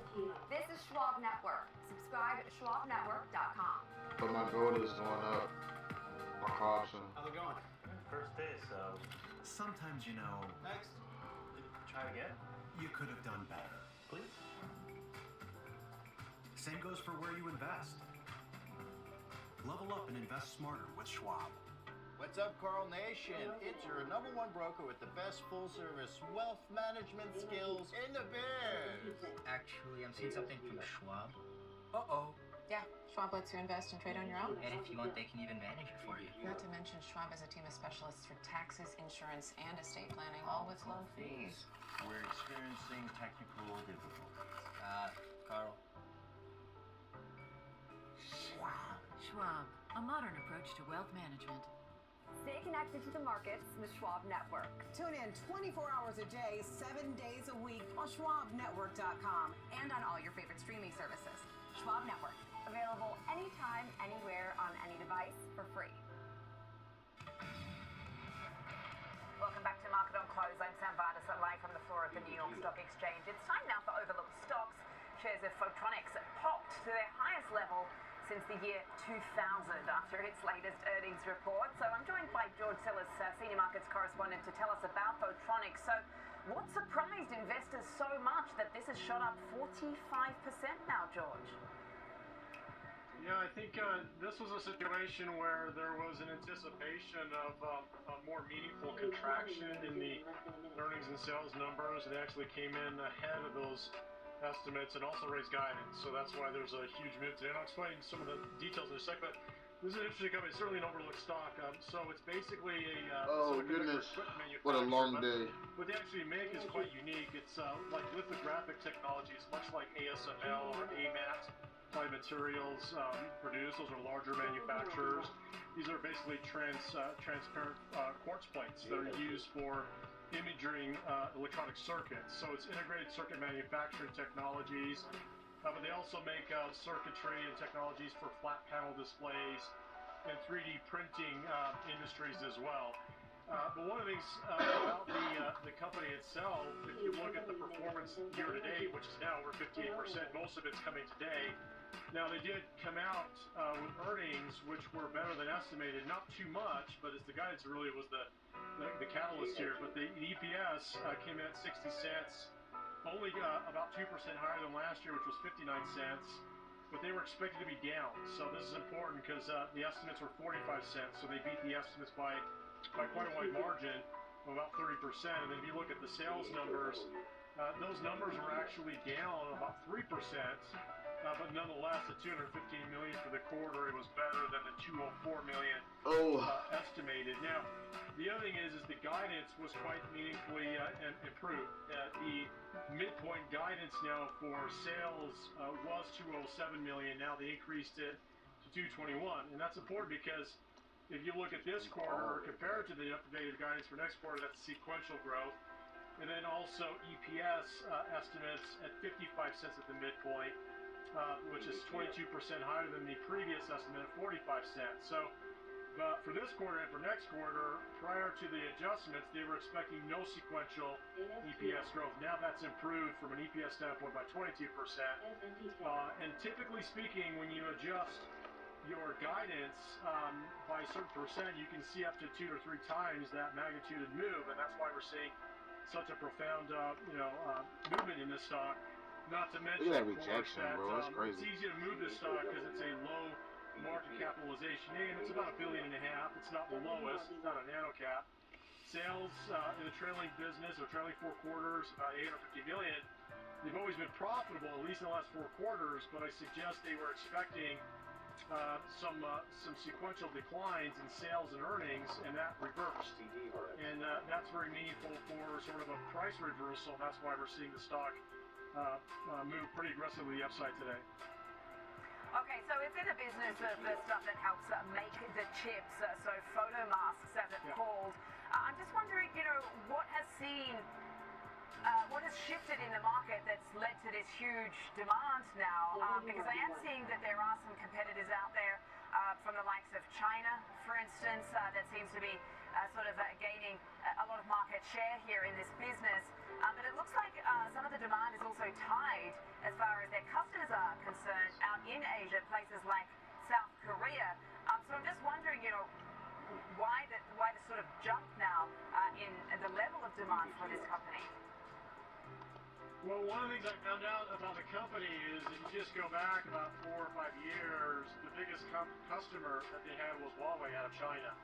And in fact, if you look at the breakdown of sales, just in Taiwan and China, it's 60%, and then if you include Korea, and some of these Southeast Asian countries, it's close to 80%. Now, only in the United States, they only generate about 60% in the USA and the rest of course, the European markets. So I suggest the customer concentration risk was always a problem, perhaps with the company. It may have taken some time for them to move away from Huawei as a primary customer to other Asian customers. And also, maybe semiconductor markets are tight in China, and of course places like in Korea, based on some tariffs. And with that said, with the amelioration of some of the tariff constraints that the Trump administration is looking to put forth, especially benefiting companies like NVIDIA, maybe some of the other manufacturing countries or customers outside of China or even perhaps out of Taiwan picked up demand for the business. So that could be the reason for the change, if you will, in EPS and sales. But nonetheless, I do think also, I'll point out lastly, is if you look at the short interest as a percent of free float, around 8.5%, part of this is sort of a de facto short squeeze, let's call it an unofficial one. And the other thing is the forward multiple for the business was trading around 12.5 times this year's earnings, only 11 times next year's earnings. Now, those numbers, or that earnings multiple, is based on essentially contracting EPS and sales, and that looks like it's reversed today. So we're seeing a magnified move because the stock was already trading at a discount to any profitable company. Now, if they expect to be profitable and revenue growth to resume positive, that changes the equation and also changes the financial modeling, and that's why we're seeing the stock higher. Okay, understood. Yep, trading up 45% right now, 37 bucks and change. I feel like having a very good day, as you say, Georgia. Thanks so much for helping us out with that one. George Sillis there, Senior Markets Correspondent. I'll send things back over to Molly in Chicago now. Thanks so much to Sam and George. We are nearing the end of our market section. That, of course, means Kevin Green will be joining us to break down the levels. He's watching on the S&P 500. We've also got earnings for you with Oracle and Adobe coming up. That's next on Market on Close. Oh, yeah. Adobe and Oracle. Real-time access, data-driven analysis, from U.S. equities to global macro matters. Schwab Network connects the dots. Watch live. Do they really? Subscribe free at schwabnetwork.com. I'm Alex Coffey.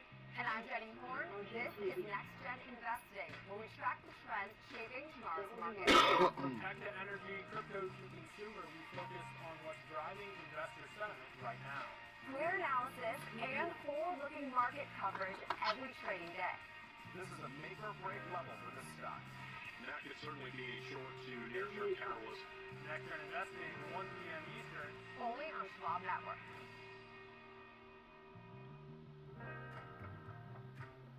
Sometimes, you could have done better. Same goes for where you invest. Level up and invest smarter with Schwab.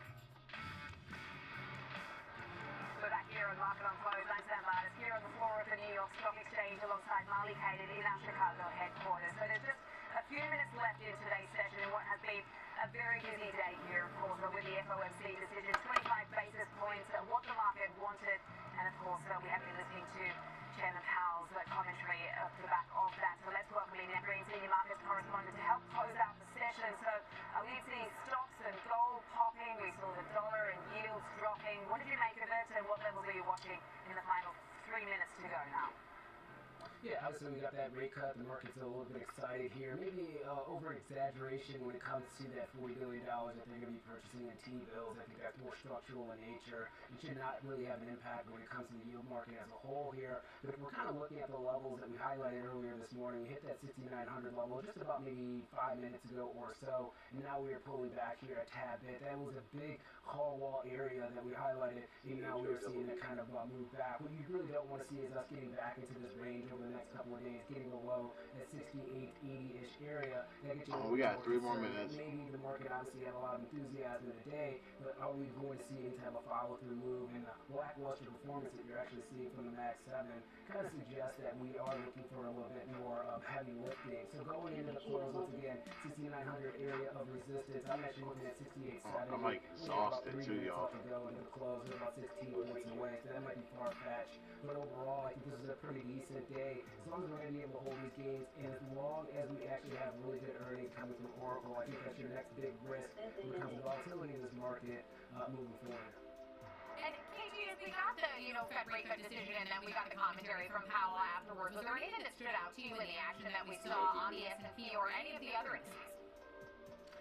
Yeah, the fact that we're only pricing in 25 basis points worth of cuts for next year, I think is kind of a telltale sign. And then that $40 billion, I think everybody's looking at that as the start of quantitative easing, but those are going to be on the T-bills front, $40 billion for T-bills, and we issue hundreds of billions of them on a monthly basis is really not that much. And once again, I think it's more of a backstop in order to provide liquidity to large corporations that maybe leverage the repo markets just in general. So we may have gotten a little bit ahead of ourselves, but here's some bright spots that you can actually look at in this market. If you're looking at the S&P 500 equal weight, we're able to hold these levels right now. We're going to be hitting a new all-time high. Basically, the equal weight hitting an all-time high before the S&P market cap weighted index, I think, is a telltale sign here, and something that we need to be mindful of moving forward. If it's able to break here and continue to move higher, you could actually still see this expansion story remain in this market, at least for now. And then also looking at value stocks, once again, hitting an all-time high here today as well,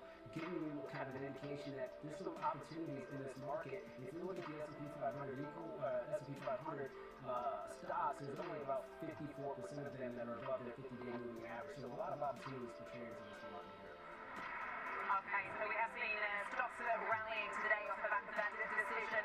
The market has been pricing in a hawkish cut, but Ben Emmons writes that they need to get a dovish surprise. So we have got industrials higher, healthcare higher, financials as well as energy. Here is your final bell for the day.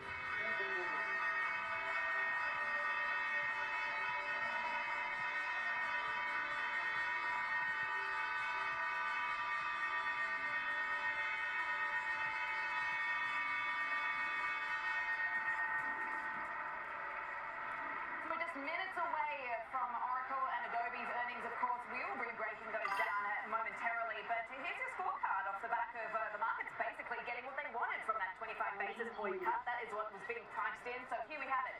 The S&P 500 up 0.7%. We closed out at 6886 there on the benchmark. The Nasdaq up 0.4%. It was a nice day for technology in the end, which just scraped through on the line there to the upside. The Dow Jones up 1% and the Russell 2000 up 1.3%. So that was our clear outperformer on the day. Of course, those rate cuts are helping some of those small businesses out as far as borrowing costs are concerned. So technology up 0.5%, communication services 0.8%. Discretionary, which was struggling initially, up 1.5%. Staples 0.2%. Financials had a good day off the back of a rocky old session yesterday, up 1%. So we are seeing green arrows across the board here. We did start off on a bit of a mixed note, particularly as we did look for a little bit of direction from the FOMC decision. Of course, what Powell had to say off the back of that. Utilities are just the only red spot. Oh, actually, there we go, popping its head in the sunshine there. So we have a green screen across the board, across the sectors here. Industrials leading along with materials as well, 2.4% higher. So it was a very good day for stocks. Let's see if this holds because, of course, this is something that we've been waiting for to see whether they would deliver on the 25 basis point cut, but also how they're thinking about 2026. Of course, right now they're penciling in one cut for next year, a higher bar for the next cut, given 7 officials want no change now. But of course, we had 3 dissents, 2 against cutting, Goolsbee and Schmidt, and 1 for 50, of course, being Myron. So an interesting day here as we look across asset classes. We did initially see the 2-year coming down. The 10-year didn't budge a whole amount, but it did, of course, come off a little bit there. We have seen these higher yields playing out. KG, what were your thoughts as we closed out the session? Yeah, once once again, I think the market was optimistic when it comes to this rate cut, and I think there's something for everybody within this rate cut. I think they were still measured when it comes to talking about the data, also kind of the commentary around the unemployment picture and the employment picture in general. Chairman Powell believes that it's actually been trending negative for a relatively long time for now. He's looking for those adjustments here in the future. Maybe that's also providing some optimism that maybe we get more than just one rate cut for next year. And then the value trade, I think that's actually a very key sign. I mean, we've talked about this rotation for the last couple of weeks here, and there's been a structural foundation put in from a lot of these sectors, a lot of these companies, and there's still some alpha to be made there. And I think that's probably where not only a lot of institutional investors are going to focus on for the remainder of this year, but also maybe a rotation trade taking place in January, which can actually be fairly tough for the S&P. So this is a good day. Hopefully Oracle provides some good numbers. Hopefully they're able to kind of justify their valuations and that they have the cash on hand and do these deals. And if that's going to be the case, you get the tech trade in there, you get the Mag 7 stocks getting a little bit of a rally, giving us a follow-through data for tomorrow. I think that would be ideal for us. And KG, you mentioned Oracle a couple times there as a potential catalyst. They need to hit their numbers. As far as the expectations or the key metrics that you're watching here, as we're now less than 2 minutes away from hopefully these numbers coming across the wire for us, what are your expectations from Oracle, and what's the technical setup look like?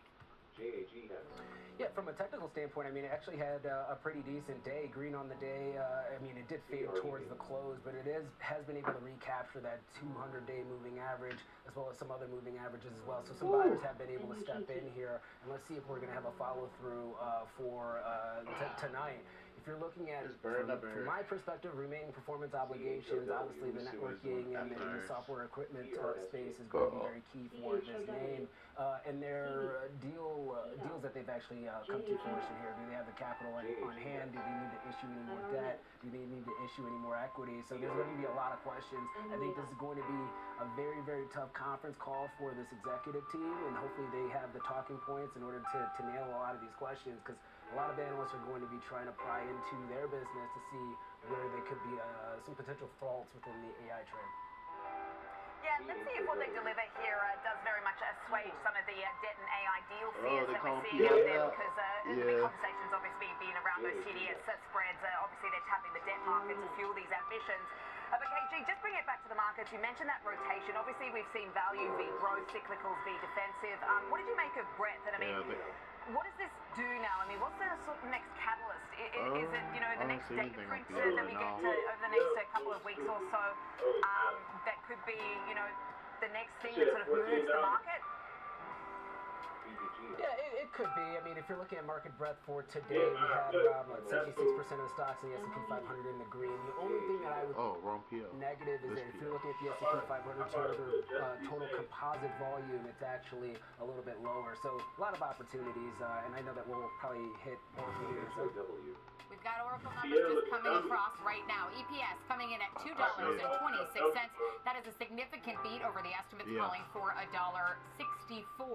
As far as their revenue for the second quarter coming in at 16.06, that is a miss for the 16.21 that was expected here. Cloud revenue, this is their IS plus SaaS, that's $8 billion even. It was expected to be 8.04. So they are missing on that as well, just a slight miss. Their operating margins coming in at 42%, estimates calling for 42.2%, so I'll call that in line. Operating income for the quarter coming in at $6.72 billion, estimates calling for 6.82. Hey man, when the police came, I had to do the police report about that right now. We are seeing a negative downturn on those numbers right now. Negative reaction down 4%. Dude's dad came These out. are coming across. Oh, and their RPO number coming across as well. 523 billion talking to my mama about whatever they was talking about. I don't even know why he called and texting my mama still. Like, this reaction now down more than 5%. I was sitting there at the cop, and I told his dad, I said, bro, obviously you don't want to see the miss on the software business. I don't even know this man. Like, and I think right now, all I did was knock on my neighbor's door to use basically their saying they're going to phone. continue to spend. They're stated that they're going to continue to buy latest GPUs from NVIDIA. This nigga come out the house talking about he trying to fight me for the police. Our customers want to buy, so they're going to double down. I don't even know what your problem is. Even though they are seeing some weaknesses, I don't even know you. of their own business here, you texting my mama trying to talk about me, you don't even know me. Like, once again, This kind of brings in She don't even know you. Like, I'm like, why you texting generate enough free cash flow to cover a lot of these expenses. And right now, we are looking at a guy. That nigga that said, don't fuck with him when I asked to use his phone. Where you could actually project negative free cash flow. Yeah, I gave him his phone back. I ain't never even been back over it. This nigga, for 2 days, this nigga texting my mama talking shit about me, talking he gonna beat me up or some shit. Good and beneficial for Nvidia and AMD and some of these other hardware players. I don't even know what he was talking about. Has become a little bit more outstretched. I told the day to tell his son to chill out with that obviously a bad comp if you're looking I ain't mad at nobody, but it's just weird. Like, why are you talking to my mama about me? I don't even know none of y'all. That big driver when you're y'all don't even know me. ARPU is coming from. And if it's something new, that could also turn the stock around. And Sam, we see this massive number that, KG just pointing out the RPO number up 438%, but not a good comp year over year. We had a lot of discussions about Oracle today, both of us with many guests, about the importance of these revenue numbers. How significant is this revenue miss going to be? As I'm looking now, shares down more than 7% right now.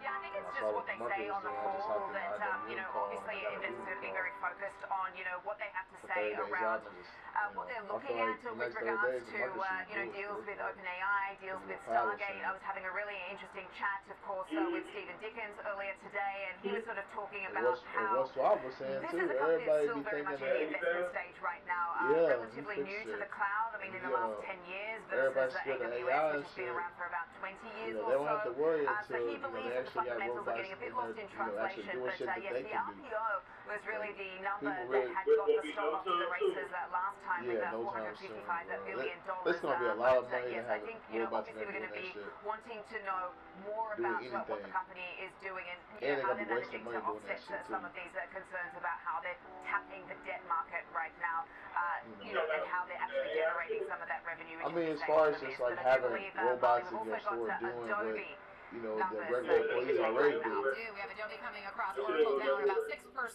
Adobe buy all these 2% robots higher right now stock on up a their store or fiscal something. fourth quarter EPS When beat these coming days in at motherfuckers be doing that and everything else for that robot really can't do. You know what I'm saying? As far as their it only makes revenue sense numbers, that's for the employees to just step up and be better and quit trying to be lazy and shit. all these numbers coming across Just actually at the work exact and same get time promoted. You know what I'm saying? Their fourth quarter You know what I'm saying? Earn revenue their stuff through the ranks instead of just being passively at work. So also a beat on the top and the bottom line. Use AI to get better at what you for trying their to do. fiscal fourth quarter is $22.52 billion. Estimates calling for $22.28. Right, because if they have to get somebody up out of there, they They're will also offering for a guidance robot. here for their fiscal first They let quarter. you know that Revenue now, come but in the between AI is coming. 6.25 to 6.3 billion. Estimates were calling for 6.24, so above the estimates, a full range above the estimates. Not your job, but for Adobe. somebody's For job. the fiscal year, they're seeing their EPS between 23.30 and 23.50. Estimates calling for 23.37, so above where the midpoint would have been there.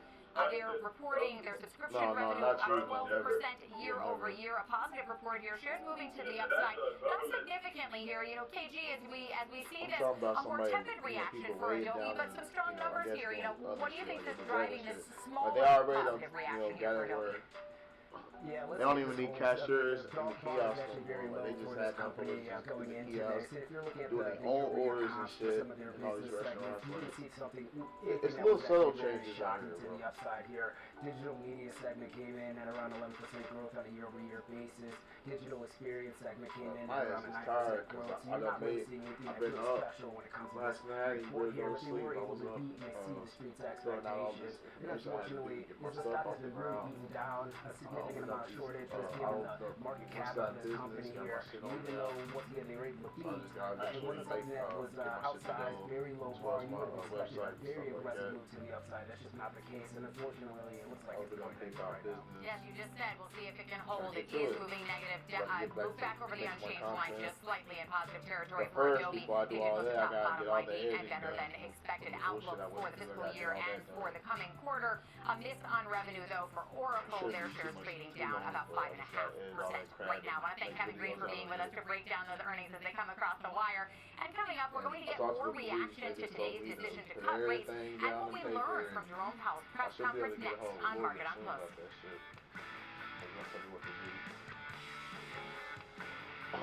Probably gonna be a civil case or something. I kind of agree. I track options flow daily. Identify who's buying, who's selling, and how it's going to impact markets. Watch live on Schwab Network at schwabnetwork.com. Daiso, free Lord, you know, From the most iconic Daiso trading lawyer floor that in can the handle world, all that this shit. is Opening He Bell gonna with be in there Nicole talking his Catalese, shit. live on the floor of the New York You know what I'm Stock saying? Exchange. Everybody gonna be The sorry. countdown, the setups, the stories And they that gonna make pay some. markets Everybody move. gonna be paying some in the unison. And Minute then by I'm minute you breakdown know, of I'm the gonna get back biggest to being my headlines, grandfather's stuff. earnings, I just want to see my global kids movers, just the get trades this that stuff matter. done. As the bell hits and the Get markets react in real my time, guide done. Opening Bell, live at the NYSE, Just right start when it just counts. building up these little incomes. Trading at Schwab is powered by Ameritrade. I just didn't get some smoke. I was gonna take 25 now, but Connect with the I Schwab don't put that Trading shit back in Desk. the market. Our team of passionate traders ready to answer your trading questions. No matter So what am I gonna do now? Plus, I had managed contact last night too, though. by phone. I might be able to. They told me how to. I might be able to get some money, some real money. I'm about to buy some shit and sell it. I'm gonna lie to you. And I'm Jenny Horn. This is Next Gen Investing, where we track the trends shaping tomorrow's market. I might start reselling a lot of shit. So that shit like doing a lot of shit free. Clear analysis and forward-looking market coverage every trading day. This is the make or break level for this stock. That certainly be a short to near-term catalyst. I just told this dude yesterday to get a PO shirt. Only on Schwab Network. Doing a whole bull flag.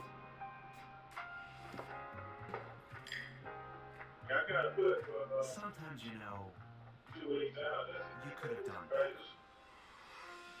Same goes for where you invest. Tomorrow morning, come down. Pull back early and take coffee. Right now, today.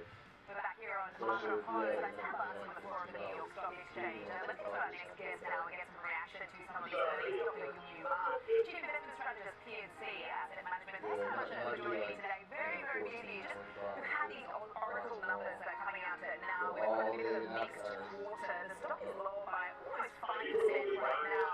Obviously, the big question on that earnings call is going to be around the CapEx. You know what? Given the conversation around the year's growth, etc. What are your thoughts, sort of your initial take on what we've got here? Yeah, a lot of people are reading into the Oracle earnings or the announcements of whether or not the expectations can be met for the payoff and whether or not the CapEx is perhaps overdone and they can ultimately see gains and profitability from this. I think the concern is a little bit overdone. I don't think it's as broad-based as the Oracle story would have us believe. Some of the narrow stories focus on Oracle. The broad-based CapEx story, a lot of that is funded from cash flows. Even if companies pull back a little bit, the economy is just not as geared toward CapEx as it was, say, in the late 1990s. So I think a lot of this is company-specific. There are some attachments to the broader macroeconomy, but I don't think investors should believe that this is a broad-based story that really affects throughout the economy. Okay. I knew she had to be over or something. To Oracle. What about the circularity of financing that it is involved in? Because if you're leveraged and then one falls down, it's almost like a dominoes effect. I was trying to go to sleep, but it was so damn hot. I had to get back up and I gotta get my life together. I can't keep going to sleep and shit. Those numbers work. Right. I think that's a fair assessment. That nigga's talking about sleeping. Michael Jordan wasn't sleeping. Kobe Bryant wasn't sleeping. I'll tell y'all that right now, chat. A lot of that is I worked 24 hours a day. Pull back on capital expenditures, and the ripple effects in the economy. I just gotta get this contact back. You know what I'm saying? People try to destroy my reality. I don't like that. Effects in certain industries and construction. You gotta get back in some rhythm. areas of semiconductors, but the broad-based ripple effects are where they're get back in rhythm from the late 1990s, when so much was tied together, hiring, capex, that and Schwab, expansion, all of that was wound together. We just don't have that today. It's more of a unique story of how capex is going into data centers specifically. Okay. Let's talk about the Fed. The market that's why the views on just PL. It did have the market's very much pricing in a more sort of hawkish decrease in those rates, but it looks like we got a bit of a dovish surprise. What's your big takeaway from what Powell said? Yeah, it was quite interesting. The market was expecting a hawkish cut. I think when the announcement first came out, it looked like just a neutral cut, not hawkish. Wouldn't everybody agree? The commentary that Are you still getting Walmart too? In the Q&A, or did it you really stop sounded by much more Walmart? dovish when he talked about the inflation expectations probably being short-lived, which he's talked about before. But on top of that, how some of the concerns in the labor market might be ongoing and even more acute than perhaps was previously understood. Okay, So Walmart. dovish undertones there, even though you got some dissent in the votes, probably the path forward still leans a little bit dovish. So the market's keyed off of that, and as Where you gonna that take press profit? conference That's the went on, question. just started grinding higher and higher. So I think that was VJ favorable. Yeah, it looks like it. Obviously, we saw stocks pop You there. can always Gold was re-enter up, them the dollar shits, though. naturally That's the coming off a thing. bit, and the yields ticking lower too. I'm just wondering, That's as true. far as You know what what's you're being doing. priced into next year, it does look like it's a higher bar for a cut next year, but they are penciling in at least one for now. It looks like we could go in the June meeting. It depends on who you ask. We did go this year Hell from yeah. December See, to that's September. boy. I hated to take profit on any of the POs I did, and the Googles I did. Let's talk about that. But do you anticipate that that's how things go in 2026? I mean, can we continue with this? You know, I think there's a good chance we'll see cuts before that, before June. The market's pricing in around May, June is a likely time for, probably June for the next time for a cut. I think the labor market weakness might have to be do a more video PO real pronounced quick, by that 'cause I time. forgot they had Before earnings. that, it would push the Fed's hand toward You wasn't here cutting to more. guide me to Because some of these trends that we're seeing with job creation really stalling out, and in some measures turning negative. GDP number was negative. Chair Powell talked about it being negative. You adjust Well, for some once of the they do, I think it's gonna make them overcounting or stop survey mismeasurement that's taking place. If that continues for a few months, it's hard for the Fed not to cut. So I think probably the market and the projections that we see now are a bit conservative. We do expect cuts to come sooner than that, actually. Okay, look, it's a data-dependent thing. Let's see the transmission. There has been some thinking that maybe the Fed has done what it's needed to do to help the jobs market. I mean, we've got 3 cuts in the system now over the last few months. So perhaps another insurance cut, as Claudia Sahm was mentioning. I'm gonna get out of my needed. these 2 But let's see how positions, things these 3 go. positions Look at these tomorrow. I'm gonna yields. try to get I something mean, on the elevated PO. going into this, it certainly makes you wonder what bond traders think Fuck, of this bro. cut and how they're seeing things moving forward. Yeah, definitely the long-term yields have been getting some attention recently as they've drifted higher. The 10-year yield going from, right around 4 to 4.2 going into this meeting. And that was a concern. What was going to happen to those longer-term yields in relation to the messaging that came out? I think that was as the messaging did come out on the bit more bearish side, those yields started drifting down. That was another thing the market's keyed off of to help today. Lewis wasn't on the party that today. the deflationary forces that Chair Powell He was spoke being about, weird the other day. I was those talking include to him. AI, that includes And stupid disinflation too, in the service sector, and includes rents and housing. Those disinflationary forces in the economy, I think, are pretty strong right now. And once we get past the hump of pass-through inflation from tariffs, I do think the narrative on inflation is going to change by mid-year next year. It's not going to be a concern. I see why you want this It's girl. going to be a concern, at least for the Fed, that it once was. So I think that's going to shift, and the markets are probably getting an early taste of that now. Okay, yeah, we've seen a nice rally this afternoon. Dr. Yuma, thank you so much for People joining be me. It's been an thirsty, absolute don't pleasure they? getting your thoughts and your instant reaction to Oracle I and said Fed people today. be too Appreciate thirsty, it. bro. That You was will Dr. never need to Yuma, take that money out PNC the Asset market, Management. bro. I'll send things back over to Marlene Chicago now. Thanks so much, Sam. Up next, we'll close out the show with our final takeaways and what we're watching for tomorrow. Market on Close, we'll be right back. Pay for everything. I'm going to bet this time $2 million on this food. For instant reactions, earnings I think we were supposed to slap Lewis a long time ago. teach you about stocks and markets. I'm telling you, when I know the one thing, I'm going to slap that man. Connect with me, Nicole Petalides, on LinkedIn, Facebook, and Instagram. Would you do that for a bait? Man. I'm Nicole Petalides, Like I said, live at the that's New too York much Stock of that. Exchange, You know and what? this is the Watch List. Does he get on my Your nerves midday for this view shit? into the trends driving the markets with a sharp focus on technology, innovation, and companies leading. Okay, the wait, I next gotta wave see of if this growth. pantry gonna pay Big my rent, movers, though. That's gonna be real-time so fucking interviews, beast. and insight I'm gonna have so from much money analysts, next month. founders, and market I have to buy a voices shirt you like trust. 100s. The Watch List, I gotta 2 set up a p.m. portfolio Eastern, for the only on Schwab New Network. Year, new fraud. Stay connected Just to what open moves up the all these market. business Download the accounts. Schwab Network app and stream anytime wherever you are. Yes, That's the bro. simplest way I can tell you to do it. It's okay to day trade. Welcome back to Market on Close. I'm Marley Caton here in Chicago alongside Sam Bottis and the New York Stock Exchange. Yeah, bro. We close out our show with some final I'm thoughts not on gonna the use that session capital today. Of no course, it more, was Fed bro. Day. We That's finally my got our problem, rate cut bro. decision Once that from shit the Federal Reserve, is in and it there, was like my 25 dividend basis portfolio points start that to the get market building had up, predicted. like The decision building was up. split as expected, with the FOMC signaling a tougher road ahead for further reductions. The closely watched dot plot indicated just one cut in 2026 and another in 2027. Fed Chair Jerome Powell said, quote, "I don't think that a rate hike is in anybody's base case at this point." Now, Powell was able to take a more dovish tone than expected, with the FOMC upgrading its U.S. growth expectations, even while cautioning about risks to the labor market. In reaction, we did see the markets move higher across the board and across the majority of our sectors today. Outside of the Fed's rate cut decision, GE Vernova was the big story today. Following its investor day in New York, shares closed more than 14% higher after the company raised its earning projections, doubled its dividend, and increased the scope for share buybacks. This led to a series of price target hikes and upgrades from analysts at Oppenheimer, RBC Capital, BMO Capital Markets, JP Morgan, and B of A, just to name a few. Oh, I So got what decent caught at your eye making during this the little session? It video. was I a gotta get very that set busy up day right trading back to today. how it was. It certainly I'll be was, fucking with my Molly. Look, camera, this be looking at rising people and global shit. yield story has really been You know, catching start my eye. We did see introducing U.S. my other government shit, bonds what I selling trade off ahead on, of the you Fed know, decision. what I, We you saw know what I mean? some buying All late that in gonna the be day in with this those one yields video, coming bro. off. I But got that all was that shit after the written down how I'm 10-year gonna do yield it. hit 420 this morning. As Michael Jones from Charles Schwab, the I fixed just income got a team, little told bit me behind, today so I the got market is do all not buying the the need videos for that I rate need to cuts, do, and then I can be easier back monetary policy doing my here, three. particularly when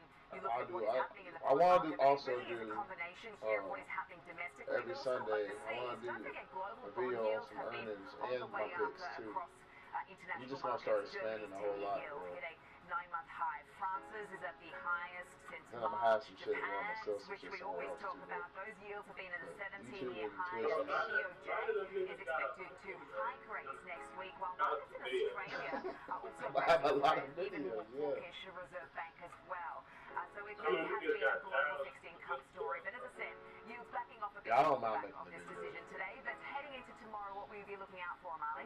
Tomorrow we'll get earnings from Broadcom and Costco. So some big names here. Broadcom coming off strong quarter. Expectations are for Q3 revenue to grow 24.4% year over year. That would be up to $17.5 billion roughly. It would mark a slowdown though from the more than 50% increase it recorded in the same quarter last year. Earnings expected to come in at $1.87 per share.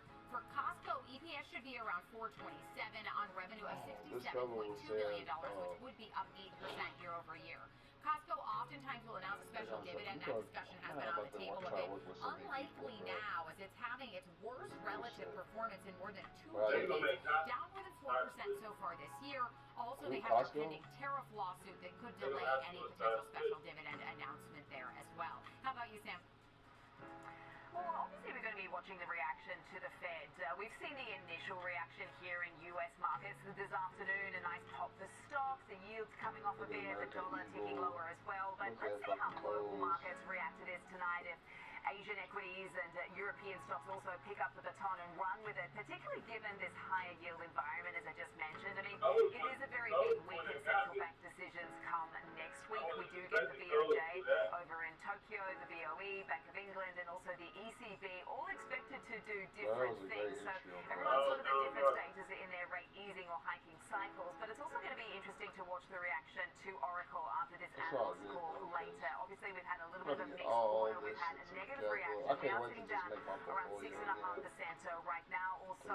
So let's see what they do say on the call, whether they can assuage any of these concerns right now around, of course, them tapping the debt market to fuel these AI ambitions. Particularly because we did see a couple of misses there as far as some of those metrics are concerned. We've also got some macro data on deck tomorrow. We'll be getting the initial jobless claims and also the trade deficit out to 8:30 Eastern. We'll also have a 30-year bond sale. Now, this was actually delayed to tomorrow to obviously allow the FOMC to get all the attention today and allow the bond market to react to what we got from the Fed. So we'll be watching that very closely because, of course, we have seen these elevated yields, particularly at the long end of the curve. So that's what's going to be on my radar as we race to the finish line for the year with all the macro marathon type data that we've been getting. Yes, certainly. You know, we got the Fed rate cut You know decision what? with 25 I think I basis tried to points do as expected. PL As you mentioned, Oracle down still why I 7%. didn't do it, Adobe I think it still was to a the little bit upside, on but my only first about one. 1% What I following had their earnings as in my well. back That's going to pocket. do it for us today on Market on Close.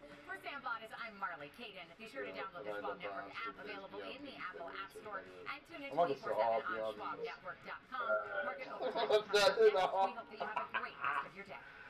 Now look, my little position was going up, so I just bought a couple more shares.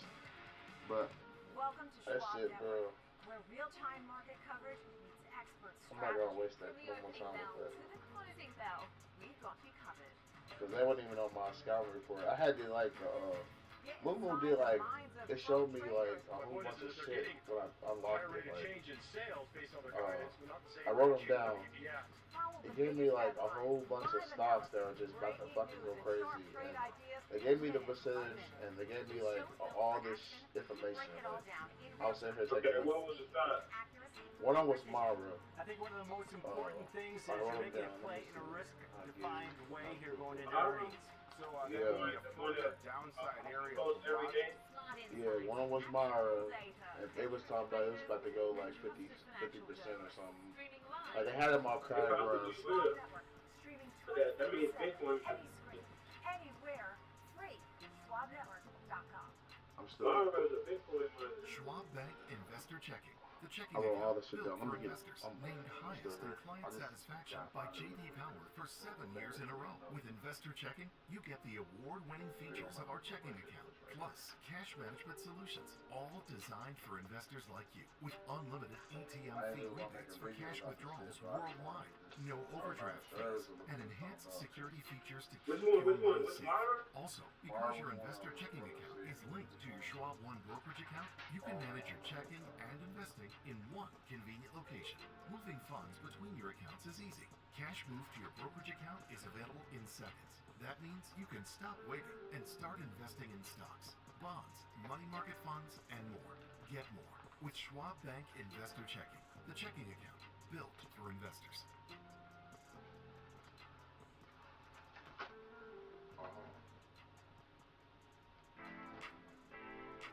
You know, one thing I've been telling niggas about PS, you know, niggas that understand, and I've been telling niggas about that shit for $2, $3. Hello, everybody, I said, them niggas' business model is unrivaled, bro. They making niggas tell the truth about the war, everything. Our next guest has been warning about massive overvaluation, speculation, and equals and everything bubble. Joining us now, very pleased to say leadership, Chief Economist and Global Strategist at Euro-Pacific Asset Management. Thank you so much for joining us here. Given everything I said, I mean, you have been famously and consistently bullish on gold, so you're obviously not surprised by the records last month, and that's where I really want to start. We have seen gold actually coming off a bit, but we're still within arm's length of those highs. Investors have very much been rethinking about its place in the portfolio. What is this all telling you right now?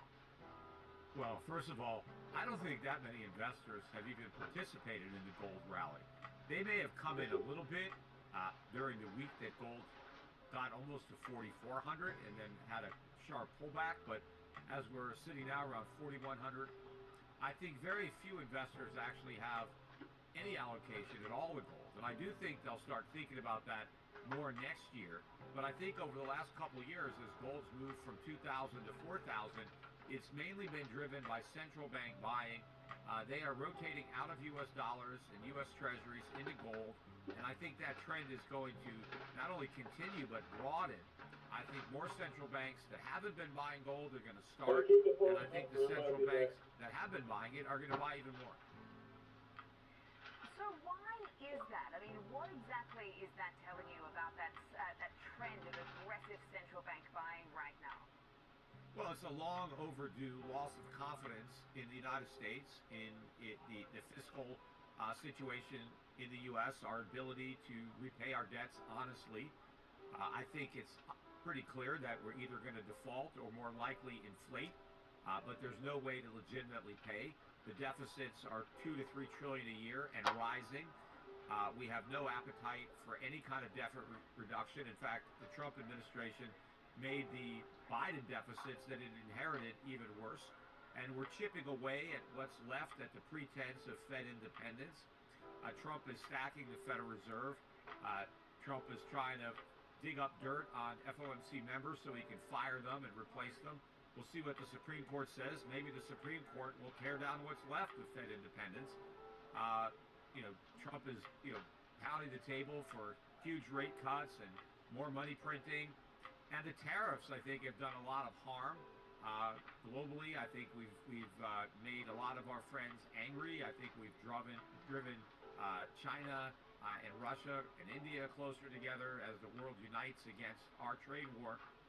And that's undermining the rationale for holding U.S. dollars. So I think it's really a race to get out. And of course, then you got the politics.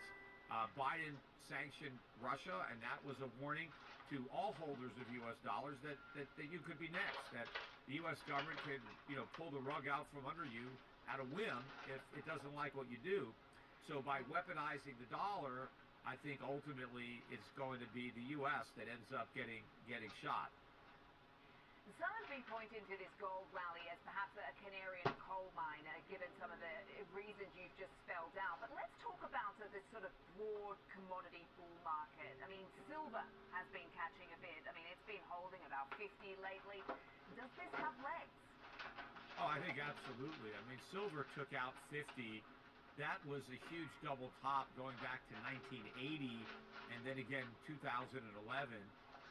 Silver got almost to 54.5 before pulling back, but it's been trading around 50, and as we speak here, it's over 51. I think we're headed to $100 an ounce on silver by next year, and gold's obviously going to be quite a bit higher as well. But I think that silver is going to start to outshine gold as this bull market moves into a higher gear. Michael Saylor's Bitcoin Treasury Company strategy. You say you think it'll go bankrupt, and you've challenged Saylor to a debate. Why do you think that? Well, first of all, the company has no real earnings. In fact, it has substantial losses. And what it's doing is it's borrowing money either by issuing debt or preferred stock, and it's just taking that money and using it to buy Bitcoin, which generates no income, and all the earnings is the unrealized gains on their Bitcoin holdings, which are rapidly evaporating. I mean, Bitcoin continues to tank as we're talking. It's trading below $90. MicroStrategy is down about 11 or 12% today. It's down 65% from where it was in November a year ago. And soon, MicroStrategy is going to be trading at a discount to the Bitcoin that it owns. And the minute that happens, the party is over, because the so-called Bitcoin yield that Saylor has been able to generate will now be negative. He won't be able to sell any more stock and create a yield by buying Bitcoin, because his stock will be worth less than the Bitcoin he's buying. And so that's going to start the death spiral, because now he does have interest that is due on debt money that he borrowed, and he has no way to repay it. He won't be able to raise money in the capital markets anymore. He's going to be shut out.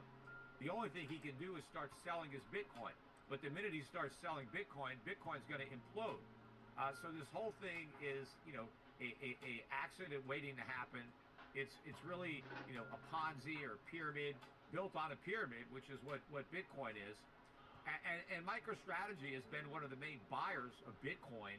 They've borrowed and sold stock and bought with $40-50 billion or spent on buying Bitcoin. And his average price is about $74,500. We're not that far above that. He's got a pretty low return. He's been buying Bitcoin for 5 years. He'd have more money if he had bought anything else. Bitcoin's been a horrible investment over the course of the time he's been buying it like that. But the big problem is he can't get out. If he tried to sell, it would collapse. I mean, had he bought gold instead of Bitcoin, he'd have a much bigger gain right now. And if he wanted to realize the profits, he could easily do it. There's no way to realize these paper profits in Bitcoin, and soon the paper profits are going to be gone. Saylor recently told me he sees Bitcoin going to 150 come year end. As you and I speak, Peter, we are sub 90,000. We've come off for almost 30% from those record highs in October. I'm just wondering, despite a lot of favorable tailwinds that we've seen in the space this year, what does this tell you, this performance? Yeah, when a stock doesn't go up on good news, that's usually an indication that all the good news is already baked into the price, and it's more likely to go down. And that's what's happened with Bitcoin. All the good news is there. We had all the Bitcoin ETFs. We had all the Bitcoin treasury companies. We elected a Bitcoin president who established the strategic Bitcoin reserve. So everything that could have possibly gone right with Bitcoin went right. Everybody thought it was a can't lose investment. You've got the Trump family behind it. It's their now their family business instead of real estate. So everybody wanted to hop in that bandwagon. You had a lot of new money come in, and the price did not go up. And that is because the big money, the OGs, the whales who bankrolled the Trump campaign, they used all of that hype to sell, to realize their gains. So the big money was getting out, and the suckers were getting in. We've distributed Bitcoin from strong hands to weak hands and leveraged hands. In fact, there's a lot of leverage now in Bitcoin. This thing could collapse very quickly.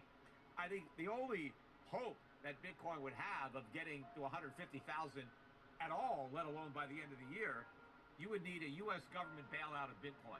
Now, I guess there's a lot of, Trump people that are, want Bitcoin to go up. There's a lot of Bitcoin people in the administration, a lot of big donors to Trump that will need a bailout. So the question is, will he endure or risk the political capital bailing out Bitcoin by using government money to buy Bitcoin? Gotta do some stuff when I come back. Look at PL just going. Unless the U.S. government buys Bitcoin, I can't imagine anybody else willing to do it at this point. I think all the buyers are in, and now it's just a race for the exits. Let's talk about the stock market because many people have been drawing the comparisons or at least making a connection between the price of crypto, Bitcoin, certainly as far as the correlation we're seeing with regards to technology stocks as well. Peter, I want to know if you think that we're in an AI bubble. Yeah, I mean, I think we're in a crypto bubble and we're in an AI bubble. I think the AI bubble is bigger than the crypto bubble, but I think the crypto bubble is bigger than the dot-com bubble. So that's a pretty big bubble all by itself. But when you juxtapose it to the crypto bubble, to the AI bubble, it's enormous. But the big difference between the AI bubble and the crypto bubble is at least the AI bubble is based on something real. I think AI is a disruptive technology that is probably going to be much more important than the internet was. Maybe it's going to be the most important. Yo, Sheldon Frost here. Hope you guys had a good Jerome Powell day. I'm looking at PL. Man, long day today. PL and after hours had earnings. Look at this crap. Let's go. Let's go. Yo, Sheldon Frost here. Hope you guys had a good Jerome Powell day. I'm looking at PL. Man, long day today. PL and after hours had earnings. Look at this crap. Yo. Let's go, PL. Let's go. That's what I'm talking about. We kept telling them to get PL, boy. Ain't nobody listen to us. That's why we be looking at PL every day, boy. Just look at that. They want to go. That's the first bull run. They trying to do another one. We've been talking about PL ever since it was down here at 2.1 fit. Let's go, PL. Let's go. That's what I'm talking about. That's why we invest. That's why we trade. You know what I'm talking about? Let's go, PL.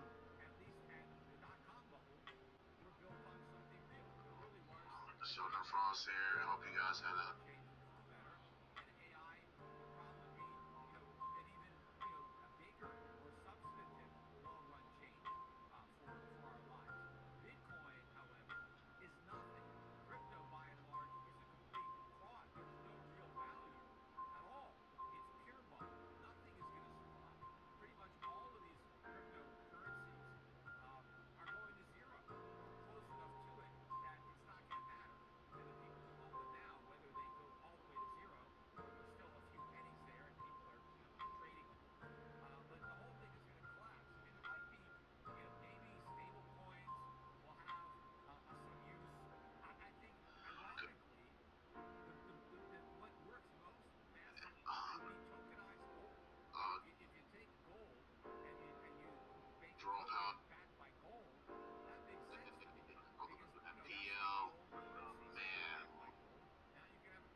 been going up despite overvaluation. I think it's floating on a sea of liquidity.